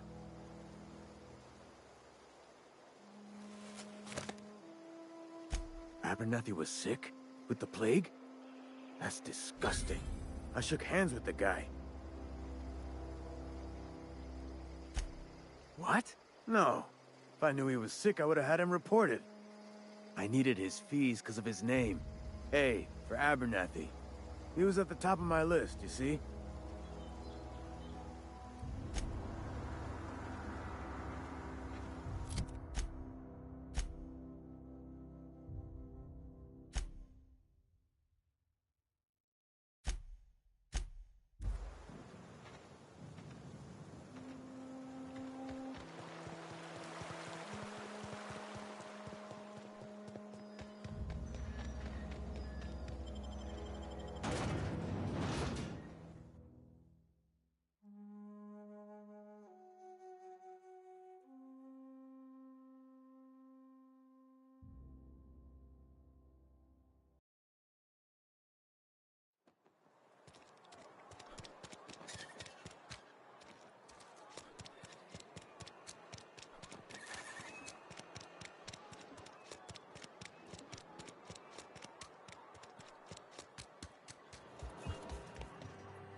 This is a fine day, friend.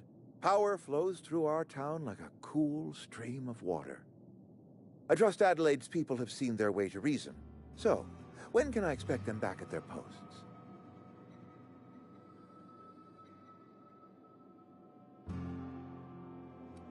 Go ahead.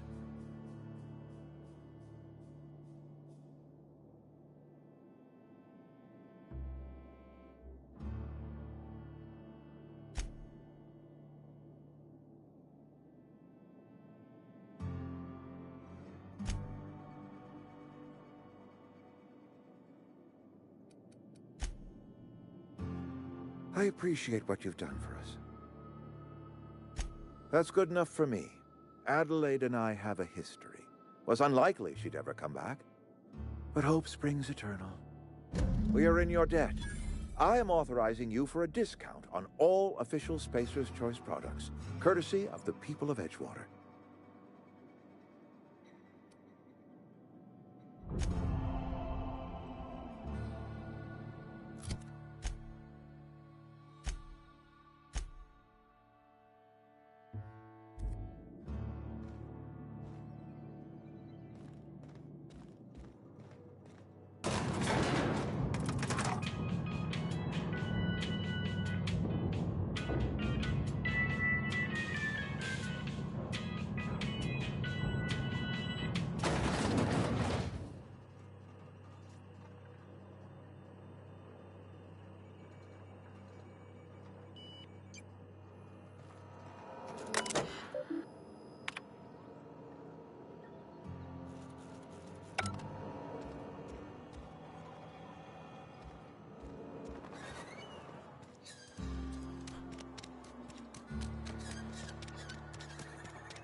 rocks in the river, so Constable Reyes ticketed me for unlicensed terraforming.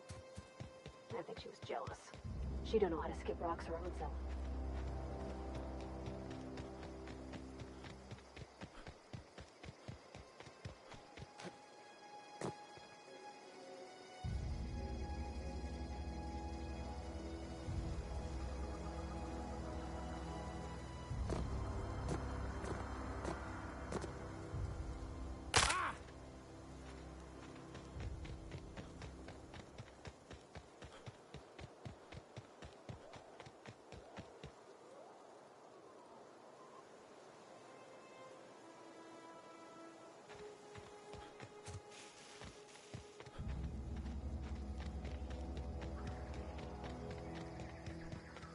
Is this your ship?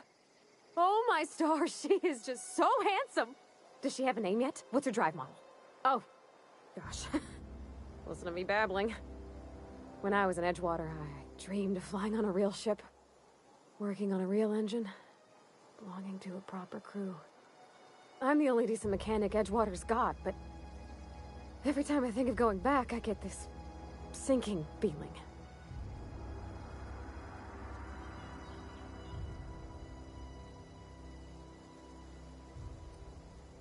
I worked on the occasional supply coach in need of repairs. Once I built a little model craft out of spare parts, but Mr. Thompson found out and I had to take it apart. I want to ask you something, and you can say no, but can I come with you? I could tend to your engine. I know my G-valves for my catalyzers, and I can keep your ship singing. And if you ever need a pair of eyes watching your back, I can do that too. What do you think?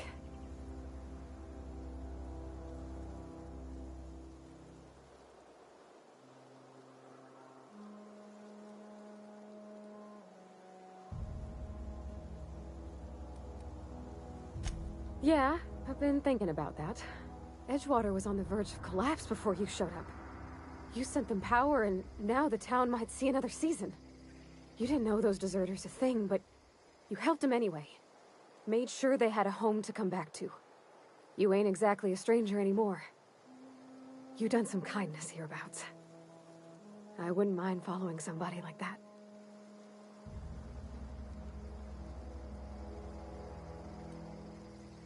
Yeah, I really do. My whole life's been small. I realized that when you walked into town. I've been seeing the same faces every day, the same sky, the same stars. Then I saw this ship. This gorgeous, stately lady with her eyes turned skyward, and I made up my mind to come along with you. Yes! I mean, thanks. You won't regret this, mister. Captain. I can call you Captain now. Ha! I got a captain.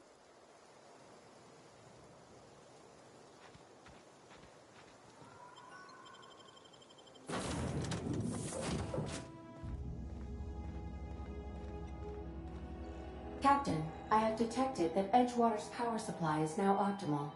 I applaud your willingness to invest your time in the local community. What can I do for you, Captain? Do you know how to install a power regulator? Outstanding, Captain. Your aptitude for engineering will prove invaluable in the event of another catastrophic engine failure. Our engine room is located behind you, across the cargo bay, up the ladders.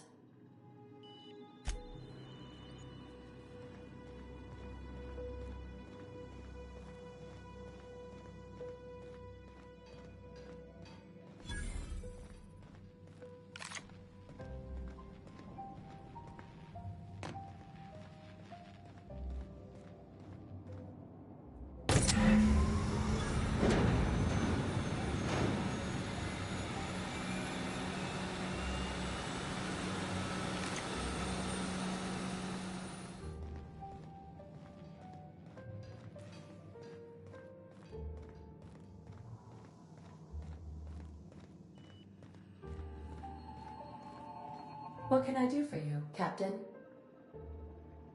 All systems are operating within acceptable parameters. I am prepared to bring the Unreliable into low-altitude orbit. This should prove an adequate test of our flight capabilities.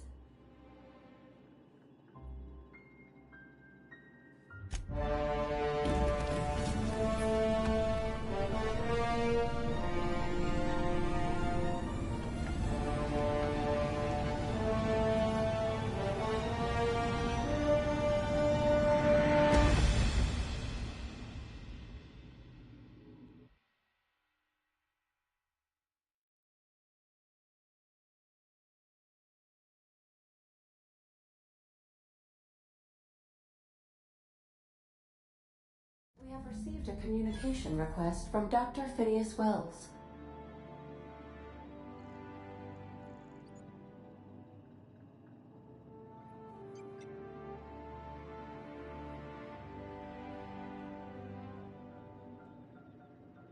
Aha, there you are. Hale and hearty, and captain of your own ship. I see you're putting the Unreliable to good use. Shame about her former captain. Horrible way to die. How are you feeling, by the way? I lost track of you in that cave back there. Experiencing any, unnatural drippage? Perfectly normal side effect of thawing, I assure you.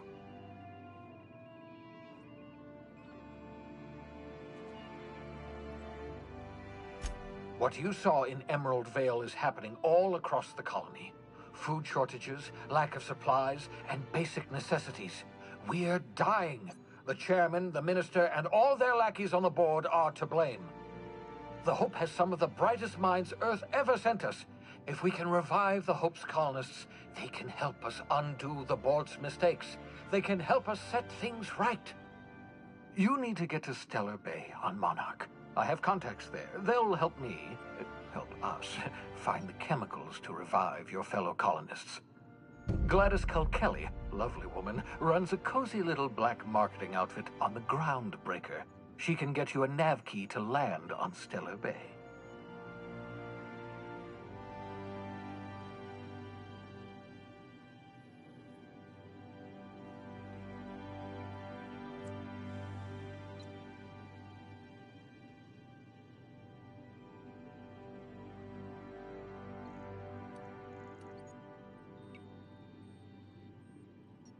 Excellent. I'll send her a wireless. Let her know you're coming. By the way, I gave Captain Hawthorne a disguise apparatus of my own design. Cutting-edge technology, years ahead of its time. I call it the Holographic Shroud.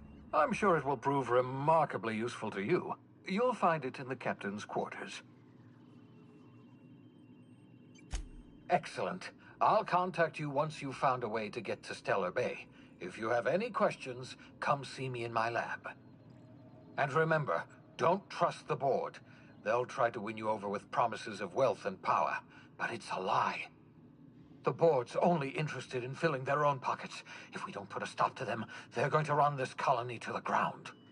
Transmission ended. If you are ready to depart, please select a destination on your navigation terminal.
Want to be a brand new you?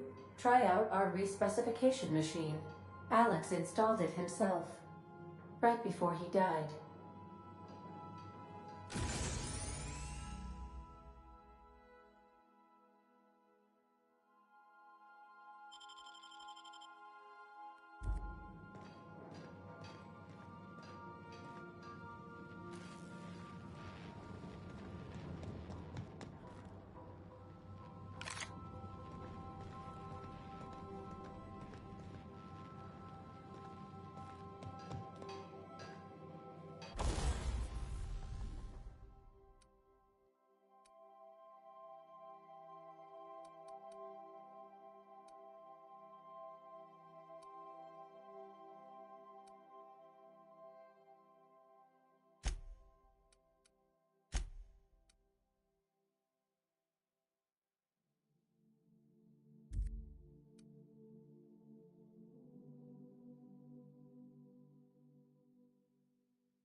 Destiny.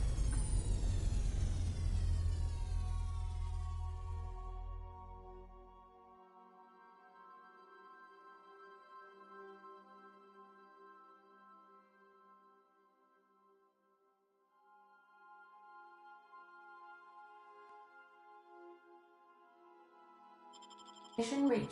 The Groundbreaker.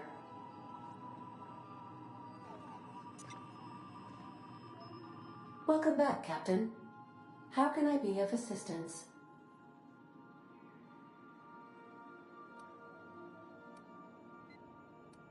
Mm-hmm.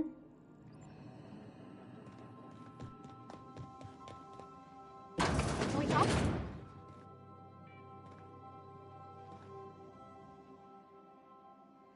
Hey, Captain. I heard that Groundbreaker's got a real good engineer. A lady named Junlei Tennyson. I was thinking that maybe I ought to meet her. If you got time to swing us by, I mean. I don't got much experience fixing actual spaceships. I bet you a can of Borston beans she could teach me all manner of stuff.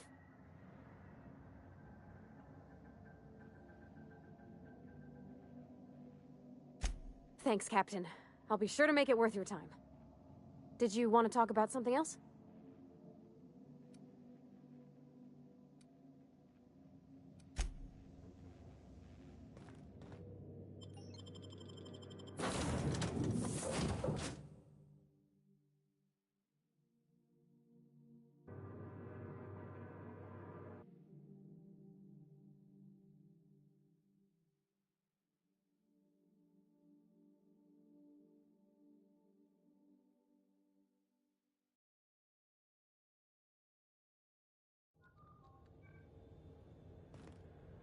Just checking your ship's manifest. Standard procedure. Welcome to Groundbreaker, by the by. Don't mind the heat. Got a few days before it reaches critical. I'm sure Miss Chief Tennyson will get it sorted before then.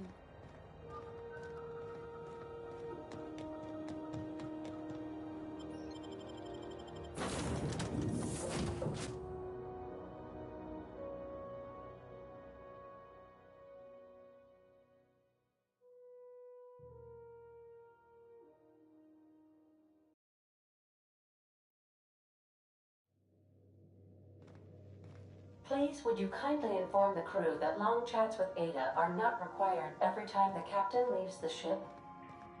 The repair station is currently idle.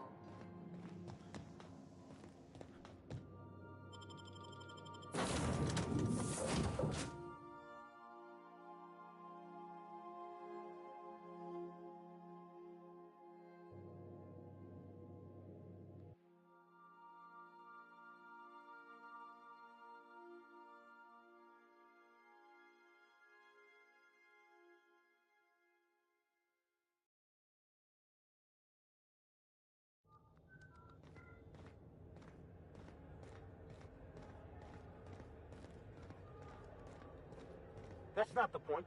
This halfwit just knocked out one of my workers. Yeah, with a toss-ball stick. I heard you the first time. There weren't any witnesses. No witnesses? He's not even denying it. Jackass had it coming. Shut it, Felix. You're not making this any better. You get chewed with me again, you little backbait brat, I will toss you out an airlock.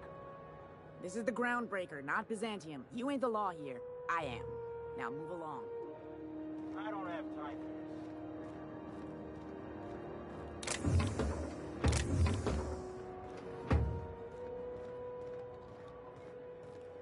this. Customs and inspection, right this way. Identification, please. Captain Hawthorne, you said. Let me apologize in advance. I'm about to ruin your day. According to your ship's record, you've been flagged by the board.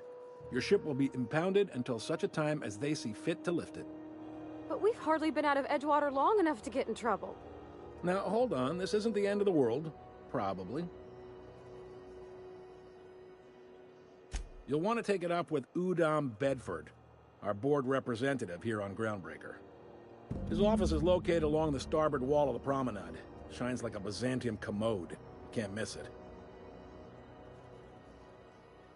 Access to that information is above my pay grade, and I've turned down 3 promotions, so it stays that way. I shouldn't be mentioning it, but what the hell? This here, impounding your ship, it doesn't happen much. The board knows we don't take kindly to their interfering in our operations. If I had to take a guess as to why, you must have riled up someone important. You take the starch out of them, well, you won't hear any complaints from me. Oh, and if you're headed that way, would you mind doing me a favor? Wanda Dorset over in sickbay, tell her the shipment's not in yet. It's not coming in anytime soon, and if she'd be so obliged to get off my ass about it. Much appreciated. Is there anything else I can help you with?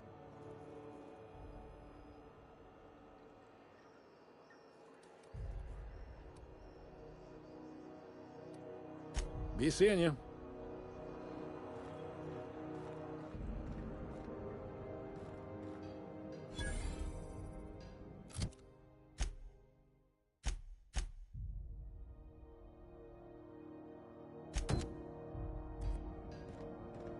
I picked up this weird signal the other day. It was coming from Monarch.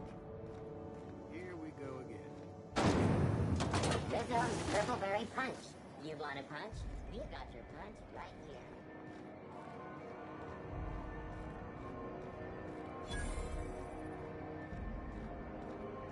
Are you listening to me, Emfuru?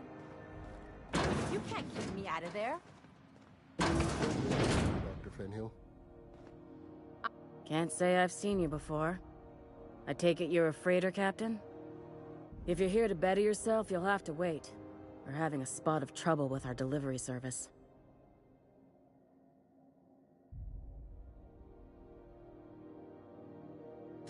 Did he now? The mouth on that man. I swear his late mother'd be ashamed. He must be referring to Irion. I'm sure the fool's gotten himself into another scrape. I'm beginning to wonder if I'm ever gonna get my service mechanicals at this rate.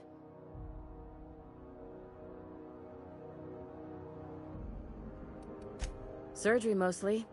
Medical personnel are difficult to come by on Groundbreaker. The board won't let their doctors and nurses station here, and they own all the medical schools. If we can't hire their people, we can't hire anyone.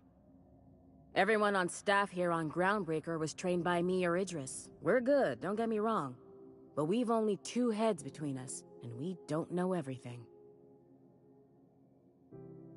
I'd be grateful if you'd spare the time. We need his delivery soon as yesterday. Last he told me, he was taking a shortcut by Scylla, an asteroid in the Charybdis cluster. That's where I'd start, were I the adventuring type. You look out, though. The place is probably crawling with outlaws.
Go back to Byzantium, you gold-plated bastards.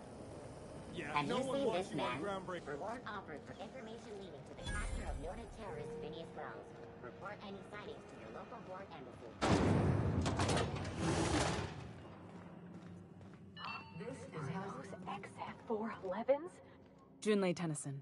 I'm captain around here, but chief to my friends. Hope you don't mind the formal introduction.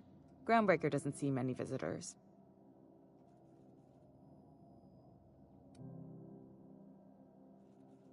I heard we had someone in impound. Wish I could help.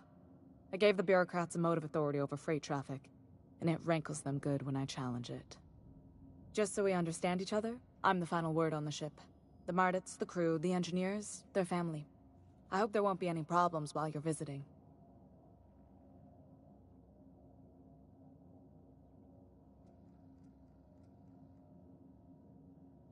Good. Don't go making trouble, and chances are you won't find any. That's how I like it here. So what brings you to Groundbreaker? I'm curious, even though 9 times out of 10 the answer's just passing through.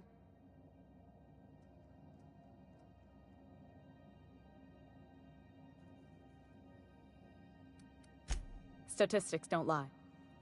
We see a lot of the same faces coming and going, most of them board spies and corporate sprats. Makes it hard to trust outsiders. You seem different, so welcome aboard. What? I didn't think you just... Parvati, is it?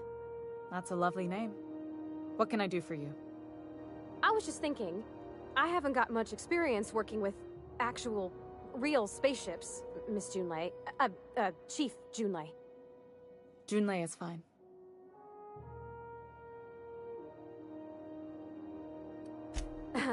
Okay. Since you run a whole space station, I was wondering if... Well, maybe you could teach me some things. I could message you later, maybe? I'd be happy to make the time, Parvati. You can ask me anything.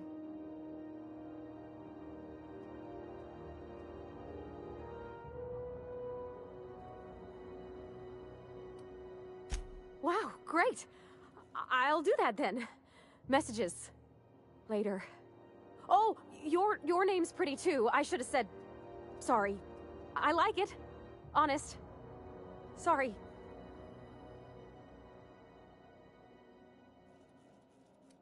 Couldn't have done it without your moral support, Captain. Now, if there's nothing else, there are other parts of the ship begging for my attention.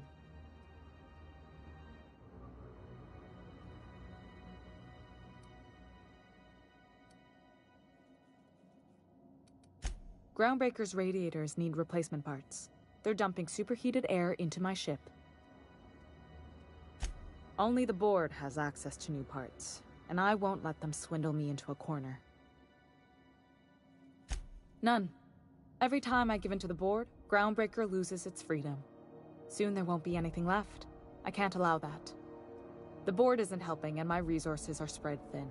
If I don't get those radiators back online, Groundbreaker, everyone on board, will be cooked alive. Reasonable, huh? That's the best news I've heard all day. According to my grandmother's old schematics, the parts we need should be in the back bays.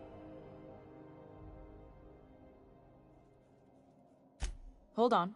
There's something you should know before you go charging off.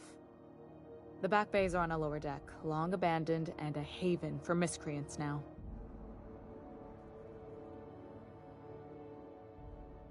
Good. Once you've obtained the parts, we can proceed to the next phase of repairs.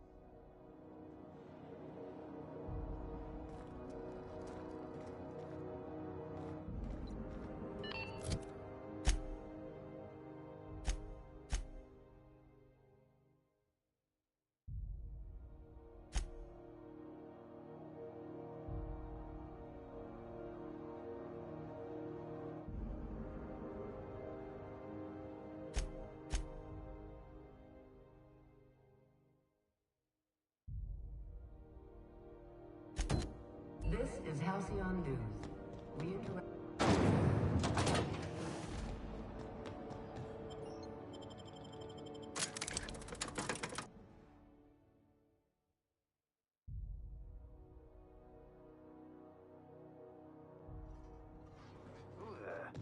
Hey, McRed, were you expecting any company?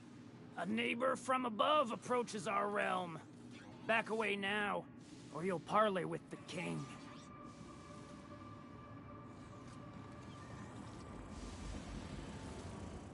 Look at this ripe piece of meat just sizzling on the grill. Yum, yum. Time to feed the flames. It's nothing personal. Promise. Is this what carbon monoxide poisoning looks like? I don't think this deck is too well ventilated. You came with the crew. Welcome. We got plenty of space to spread out, but only room for one captain.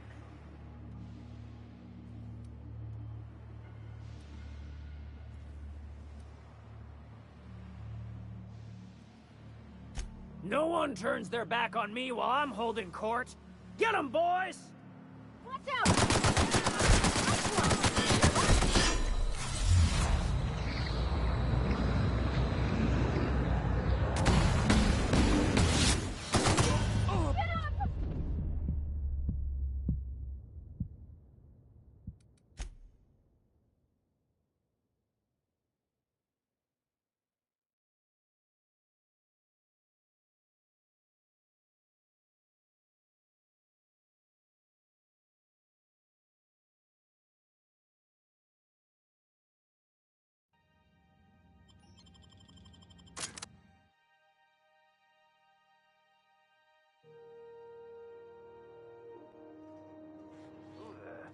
Hey, McRed, were you expecting any company?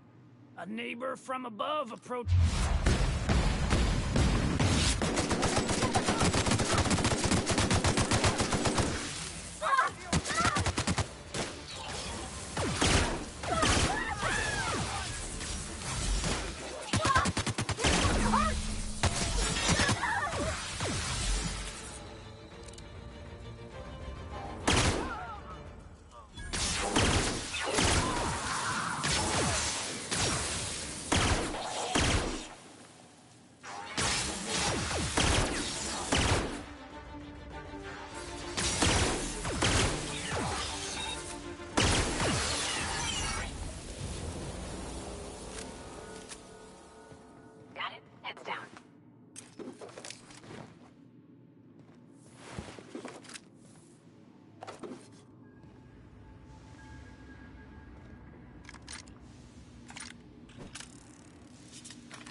Smells kind of like old Bess's outflow pipes.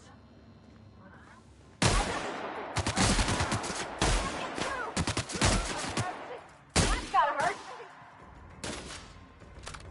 Nice one.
so cozy.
Haven't seen any new faces down here since I arrived. Not sure how long ago that was. McRed tends to incinerate anyone who comes by. It's too bad. I mean, he was a scary fucker, total pyromaniac, but you know how it is. You meet a guy, get used to his quirks, and then blam. I'll get back to my post. See you topside, stranger. Clever.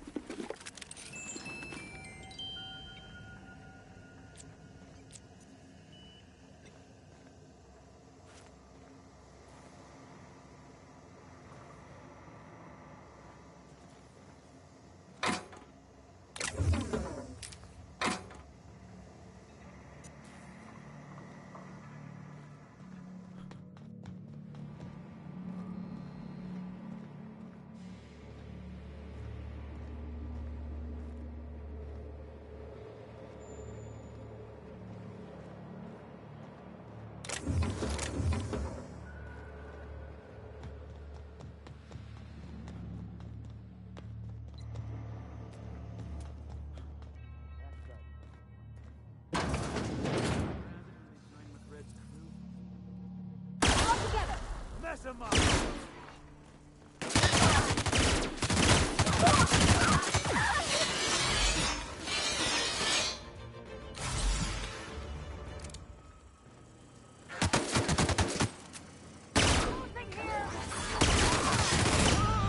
You left one ugly corpse.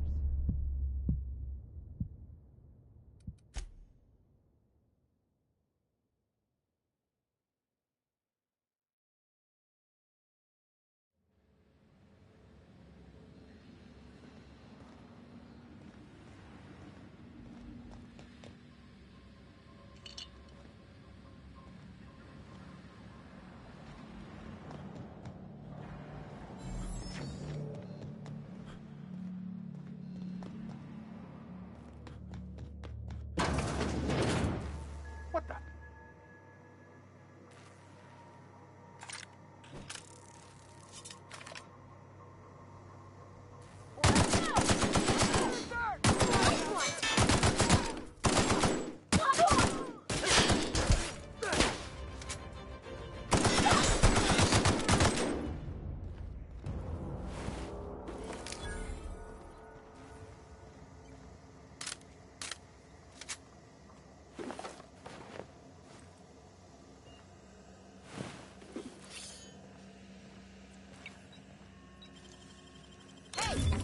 What do you think you're doing?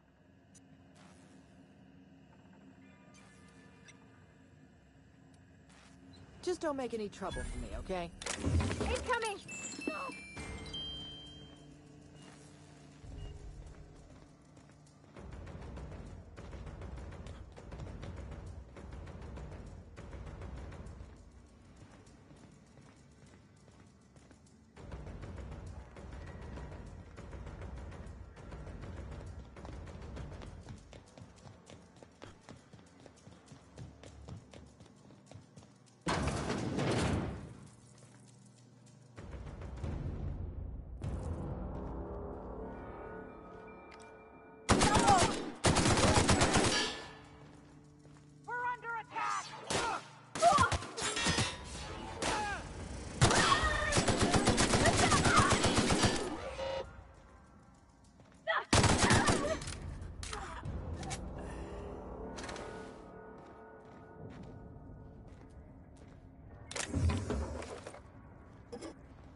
inside.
This is Halcyon News.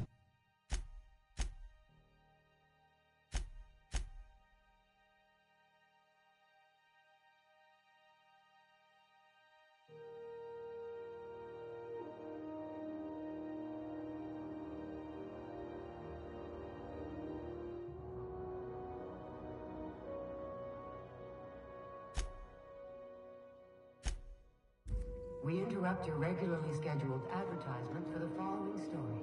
You've returned, and in one piece. Color me impressed. Good work. I'll take those. I need you to head through the large door at the far end of engineering. Take the elevator down into the machinery shaft. There's a terminal in the back. Activate it when I call over the ship's PA. And bring weapons. There's a slight mantipillar infestation. Don't worry, Miss Junlei. We'll be super gentle with the ship. You don't got a thing to worry about. I mean, aside from fires and such. I'm genuinely heartened to hear that. Thank you.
Controls are in the back of the machinery shop area. Clear of the radio. You don't need to kill the mass village, but I'm right. I've got this thing right.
killed a bunch of mantis. Bad news. Diagnostic says their circuit boards are heated from the heat, so they're not too picky about who they kill next. Sneak past if you can. Shoot back if you need to. I can always fix them later.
Processing data. Alt. Here they come!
Just look for a command that says cycle droplet pumps.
once you found your way out of there. Thanks.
This is Halcyon News.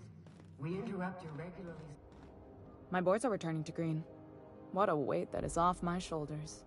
I don't normally tolerate outsiders mucking about in my station's guts, but you're all right. The temperature should be dropping as we speak. I'll see to it the crew knows who kept us all from boiling alive. If you've got time, I believe Edna has a comms issue that could use your attention. I've also authorized Doc Mfuru to sell you our premium meds.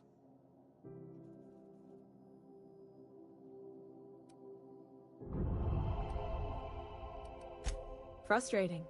Everything down to the circuit boards is past warranty, so I have the pleasure of making life or death decisions on a shoestring budget. Plus, there's no time to train my successor or document fixes in a way that anyone outside the family would understand.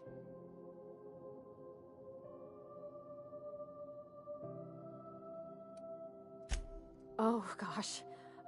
I don't know. I'm really just a dab hand with a wrench. Nothing special. Not like a chief engineer. Don't sell yourself short. It doesn't take a seasoned pro to tinker on Groundbreaker. Just someone who knows how a ship ought to feel. We're always thirsting for help. If you could find your way around this labyrinth of ducts and panels, we could work something out.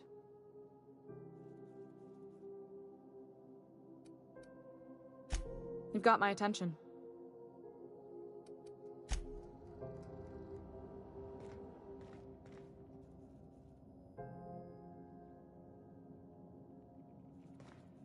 Hey, you the one who fixed those radiators? Nice work. You really saved our buns. Whenever you're free, let's have a chat. You aiming to send a message? If so, we best do it now while we still got time.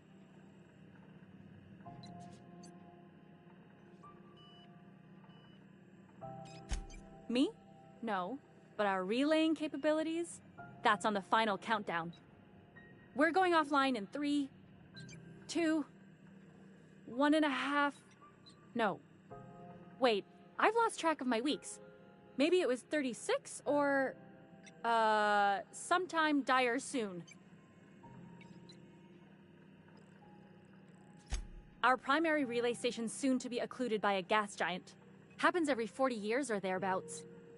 The event's forecasted to last for months, during which we'll lose signal to the station. That'll put the whole system in a right dire situation.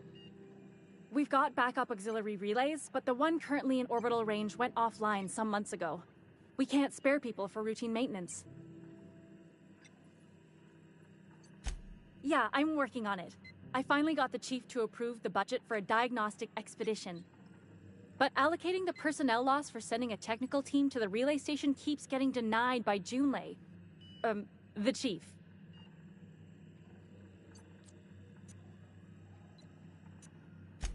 I should say no, but why not? Maybe you can figure out why it's offline. I'll send you with an equipment manual. Hopefully we'll get lucky, or I'll get my approval in time. Hope you don't mind if I borrow that manual when you're done with it, Captain. I could do with some leisure reading. Oh, and I'll need you to retrieve a copy of the relay's backup data. I gotta forward any messages from Earth stored in the memory. Better late than never, eh?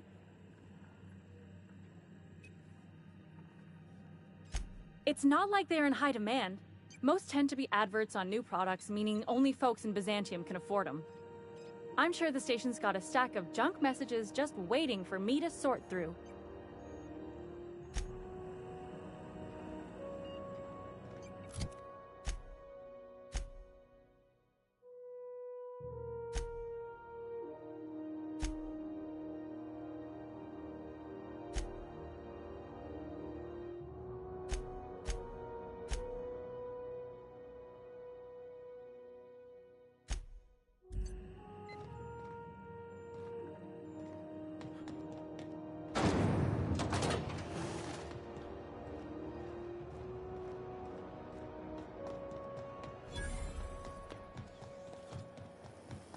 P pancake mix. Now requires no mixing. Seriously.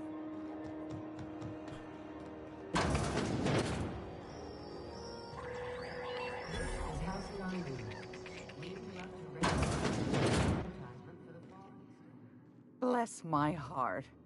A stranger come knocking on a poor old woman's door. You here for a particular reason? Or did the neighbors tell you how good my sugar cookies are? Made without a single natural ingredient, or an oven. Just like store-bought.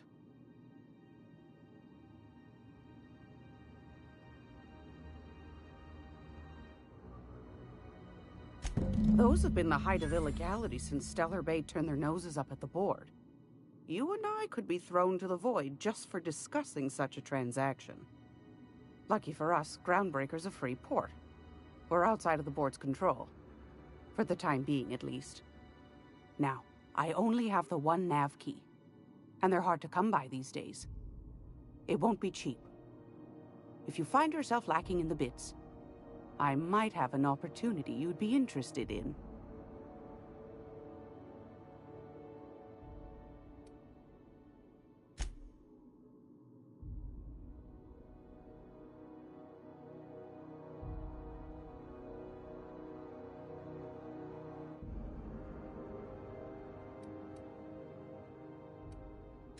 Phineas, that old kook. He was quite the dancer back in his prime, did he tell you? Real light on his feet. Real light in the wallet, too. He still owes me a small fortune. Laws. Maybe I should charge you double. Well, I find I'm in need of a ship captain with a little moral flexibility. Might be this could help out the Groundbreaker, as well as earn some bits. But if you've got qualms... Do you know Edna, over in engineering? Sweet as a pea, that one. On occasion, she'll pass along transmissions I might find interesting. She sent me a recording of a distress signal she'd scraped from the Groundbreaker's comm array. Curious thing is, it came from an outpost called Roseway. And Auntie Cleo abandoned that place years ago.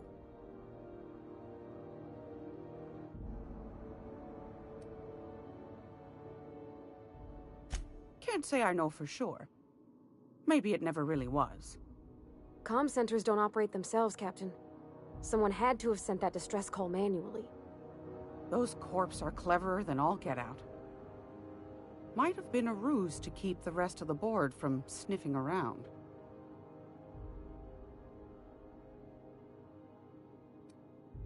Edna didn't seem to think so, and I trust the dear girl's judgment. Well, maybe not in men, but she knows her comms. So, like as not, someone's been down there recently. And if someone set up shop in Roseway, I'd wager they got something to hide.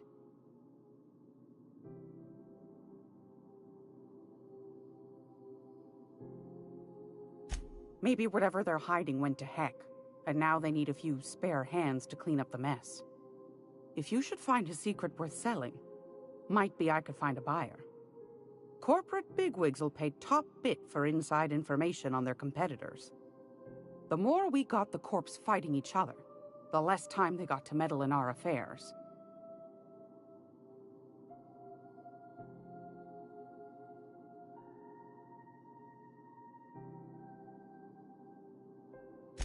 My goodness, aren't you quick on the uptake? I like that. Should you find yourself responding to a certain distress call, and in so doing find yourself in possession of certain valuable corporate secrets, well, then we ought to have a chat over a pot of tea and my famous cookies.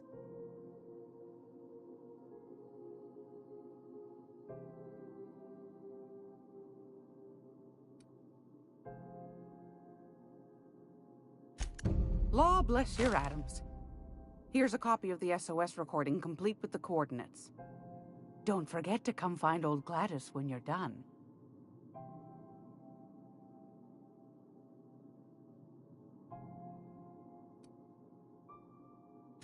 Anytime, sweetheart. You know where to find me. Here, take a candy with you.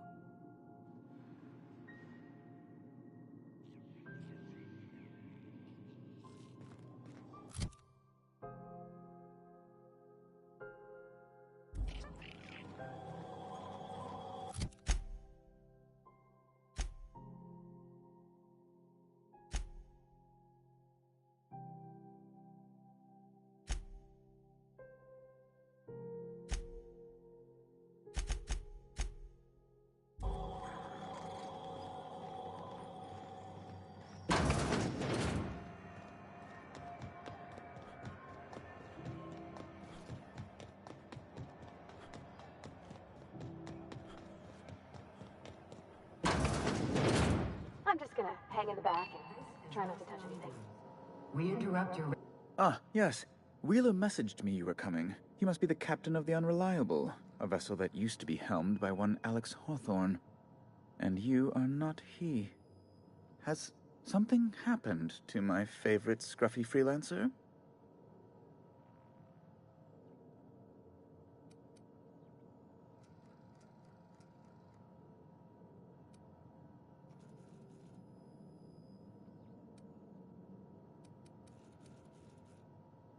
Oh no, this is terrible. My dear friend, what devilry is this? In whose miserable fever dream am I trapped? Oh, Alex. There were so many arguments we'd yet to have.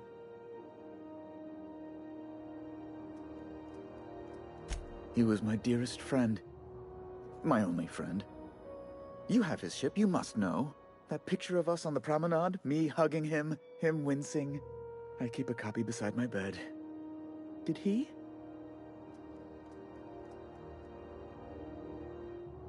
Ah, that's just like him. Such a sentimental man. Tell me, how did he die?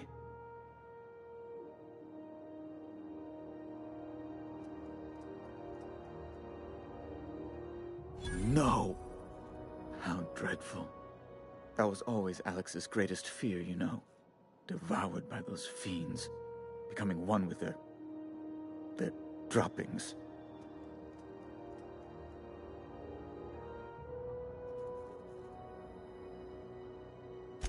Right. You're going important places, I'm sure. Big, exciting, important places. There, I've removed the flag from your ship. I'm terribly sorry for the inconvenience. However, before you go, Alex promised to tell me the location of Phineas Wells. I'm sure you've seen his wanted posters all over the colony. Did Alex tell you where Wells might be? Anything at all?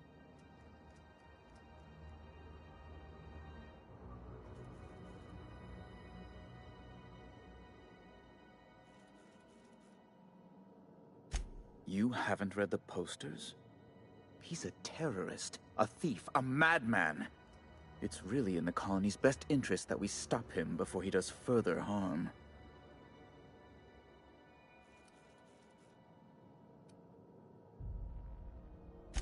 That's...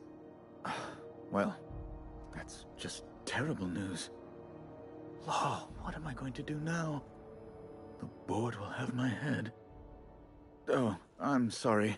This is terribly unprofessional of me. Is there anything else I might help you with? It's personal business, I'm afraid.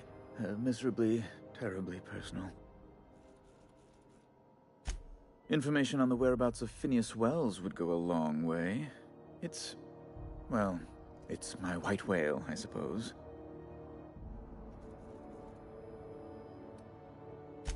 It's fine. Really, it's perfectly fine.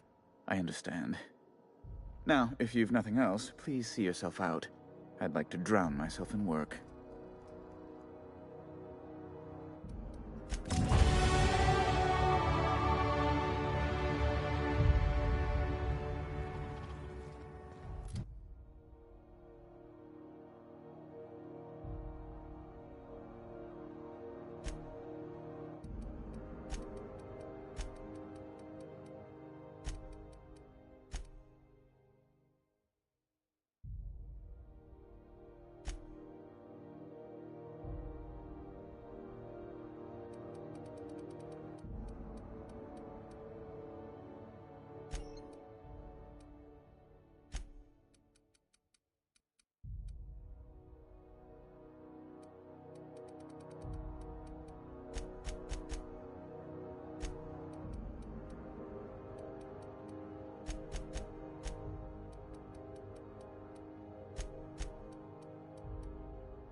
It's almost time for today's episode of The Chairman's Children.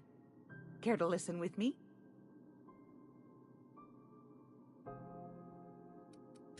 Won a charming copper kettle off that girl who runs the pub. She's a fierce arm wrestler, but she's no match for your pal Gladys.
Rizzo's Purple Berry Cookies. And Purple Berry flavored power nuggets. Now with 12% more crunch. You see we had a conveyor pull in?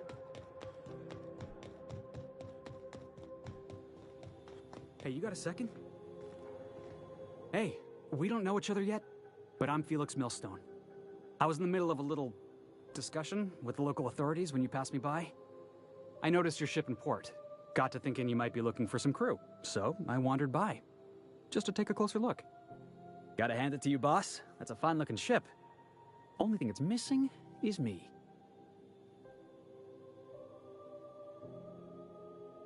Yes, I absolutely am. Just give me a shot. That's all I'm asking. I could be the best damn crew you ever hired.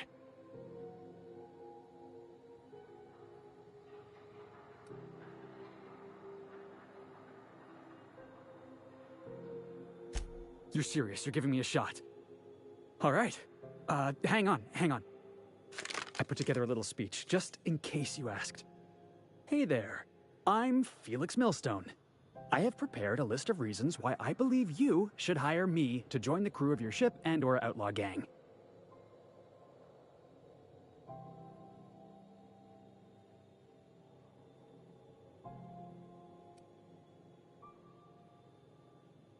Yeah, it's a second draft. Firstly, I am highly personable, and I get along well with anyone who is not of the jackass persuasion. I'm sorry. He's funny. Secondly, I can be counted on in the event of a firefight, standoff, and/or raid. My motto is, if you need a steady gun hand, I'm your man. That motto is it's a work in progress. Additionally, I have several years of experience as a box hauler. This skill may come in handy if you need a body dragged away or a door held open while escaping enemy fire. In conclusion, thank you for considering me for your ship crew and/or outlaw gang. I look forward to our adventures together. I thought that was real good, Felix. Thanks for the vote of confidence. What do you think? Am I in?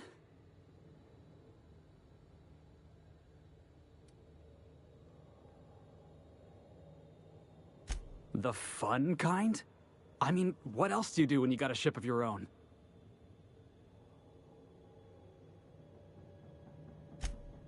Wow. You don't know how long I've been waiting to hear that. Thanks, boss. You're not going to regret this. You got a crew now, Felix.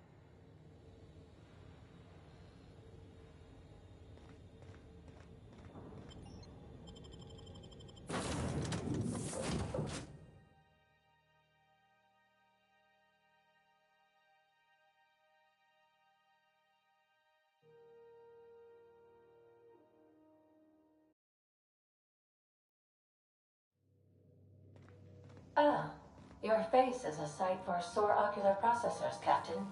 Or rather, your headgear is.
Hey, Captain.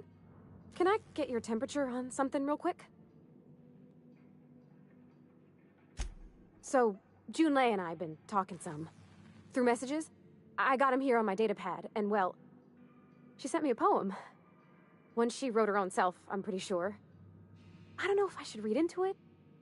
Because poems are all symbolic and such, right? It's not so good. But real sweet.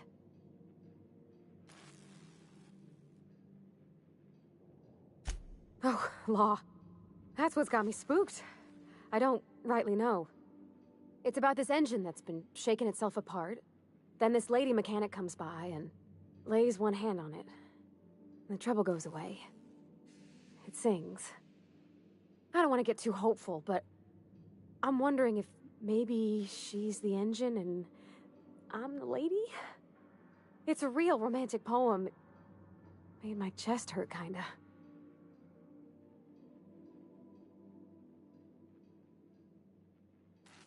I don't know where it's leading yet, or if I'm misinterpreting. I'm not much interested in physical stuff. Never have been. Leastways not like other folks seem to be. It's not that I can't, I just don't care for it. It's been a problem in the past. The folk who wanted to be with me back in the Vale, they said I was cold.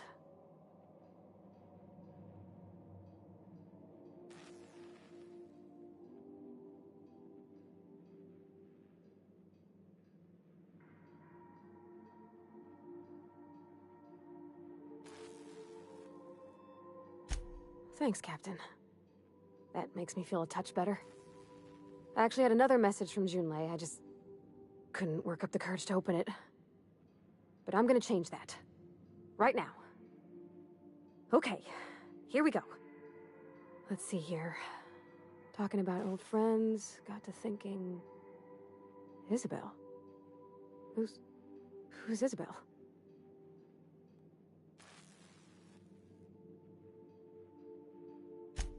They were close, Captain. Like, more than friends close. I don't know. Junlei talked about them like it was past, but how far in the past? 10 years? Last week? Captain, I'm feeling all mixed up right now. Could we maybe head to the Groundbreaker? Get some drinks at that bar there? The Lost Hope?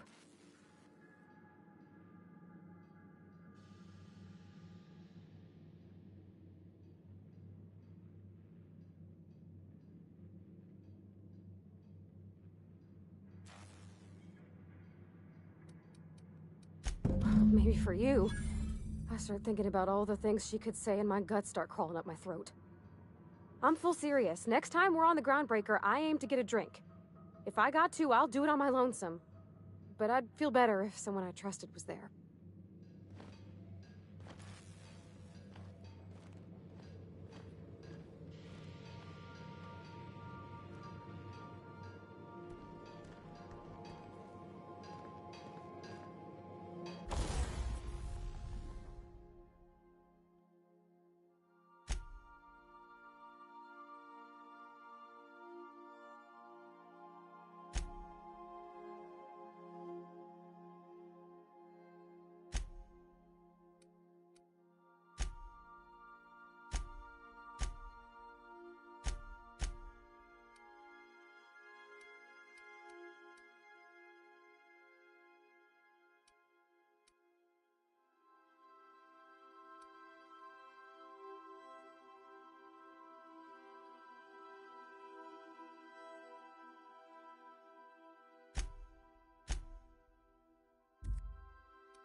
Heard from the lasses down on 22 that you did a contract for Subway.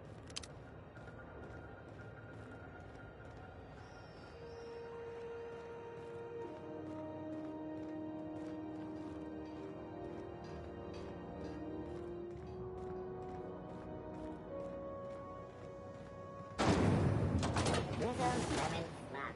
Slap your whole family tonight.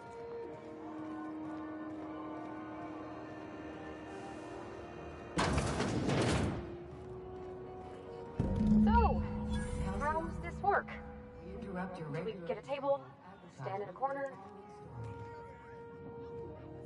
The board would like to remind spacers and other travelers that passage to Monarch is restricted for your protection.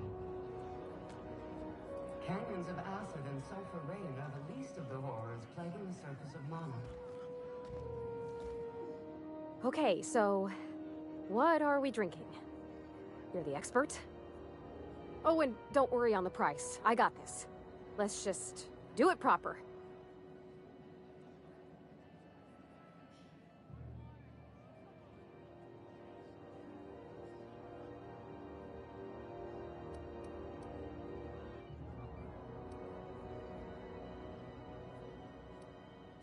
Oh, no, that's on account of my not being able to sleep lately.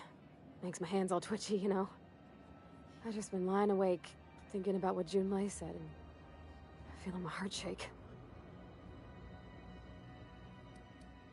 Well, drunk's what I'm aiming for, so I'll take your word on it. Bottoms up. Whoa! Easy there, Parvati. Maybe you want to work yourself up to whiskey next time. Oh, no, it's good. I'm fine. I just didn't expect it to taste like...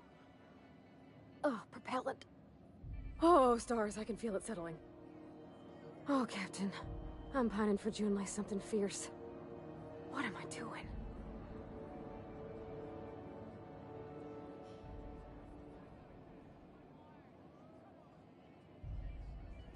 Specifically. Definitely specifically.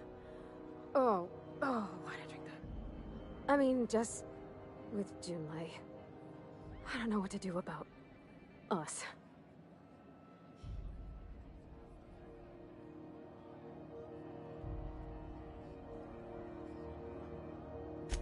Well, she talked about another girl, right? Isabel. Mentioned her by name and everything, like she wanted me to know. Maybe I've been making a right fool of myself this whole time. Maybe she's not interested after all.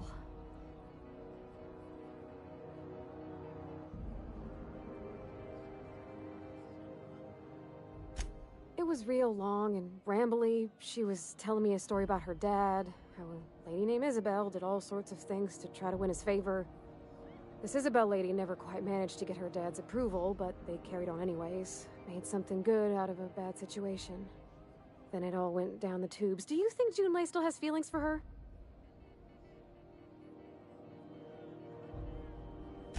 I just got a lot of feelings, Captain, and they're all climbing up my throat. I need another drink. Right now. Before I lose my nerve.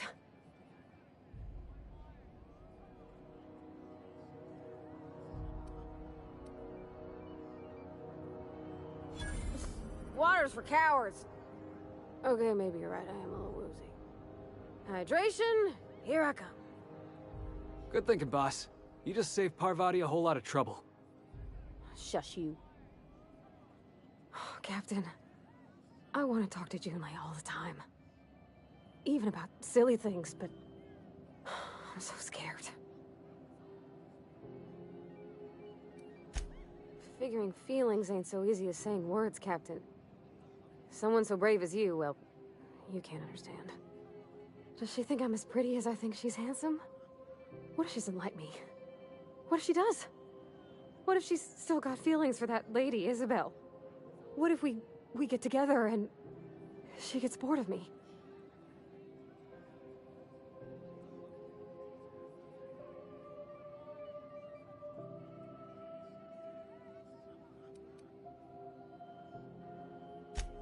There's nothing easy about spilling your guts to the person who's got your heart in their hands. You know I'm not interested in physical affection. Well, it's tripped folks up in the past. folks I thought cared about me for me. What if she's not okay with that? What if she is, but then later, she's not? What, just move on? Like, snapping your fingers? I don't know. Maybe I got a weak heart. It all just seems... impossible. Yeah, I know you're right. Just wish it were that easy, is all. I'm not used to speaking free with folks. Back in Edgewater, there wasn't no one who wanted to know my mind. Excepting my dad. Gosh, I don't know that I got that in me. Sometimes I feel real mean inside, Captain. I think ungenerous thoughts. Yeah. I like the way you put that, like, it's okay to want to be better for her, and not impossible to try. Well, Captain, this has been a whole lot. I got just... wow. So much to think about.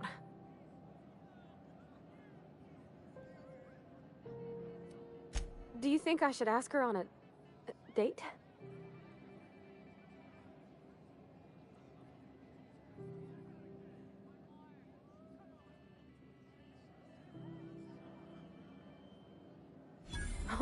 All right. There's no need to strip your screws over it. Okay. I'm gonna do it. I'm gonna ask June out. Just as soon as we get back to the ship. I mean, probably. Eventually. Thanks for hearing me out and giving me counsel. And, well, for being a friend. It means a whole lot. You're good people, Captain. You know something, Parvati? You ought to come drinking with the crew more often. Huh. All right. Thank you, guys. You're real good friends, you know that? I wish there was a place we could all live quiet together. Come on, let's go.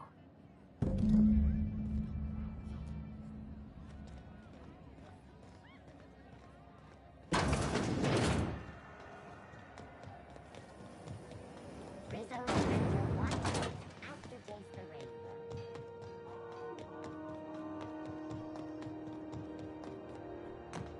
Have either of the assault cruisers ever...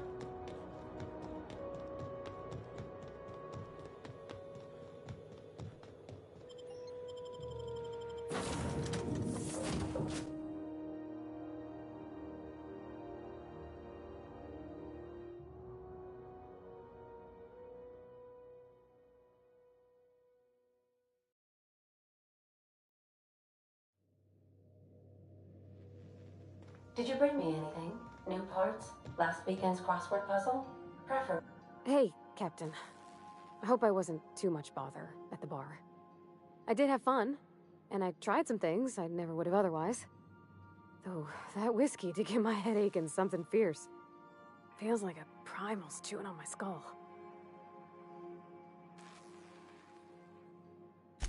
I wouldn't mind having a drink again. Someday. In the distant future. Anyway. I messaged Junlei when we got back and she replied super quick. Okay. I was awake half the night, thinking about what I sent, anxious to see what you said. I reread my message in the morning, and it was unclear. I was drinking when I sent it. Otherwise, I wouldn't have had the courage. Also, sorry for the typos.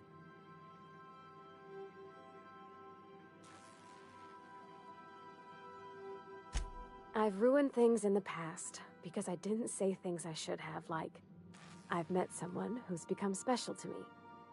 I want to be honest with her, so if she feels the same about me, there won't be any surprises.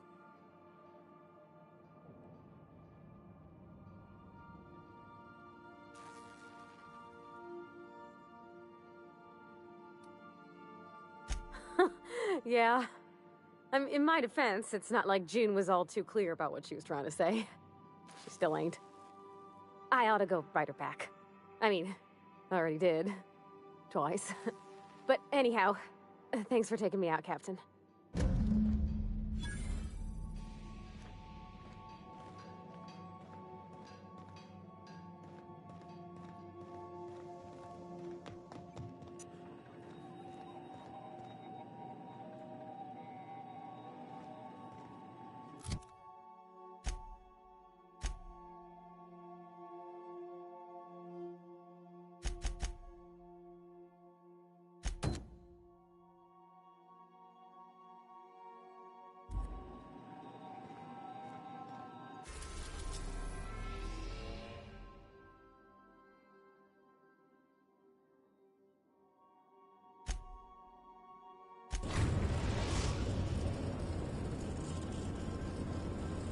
Destination reached.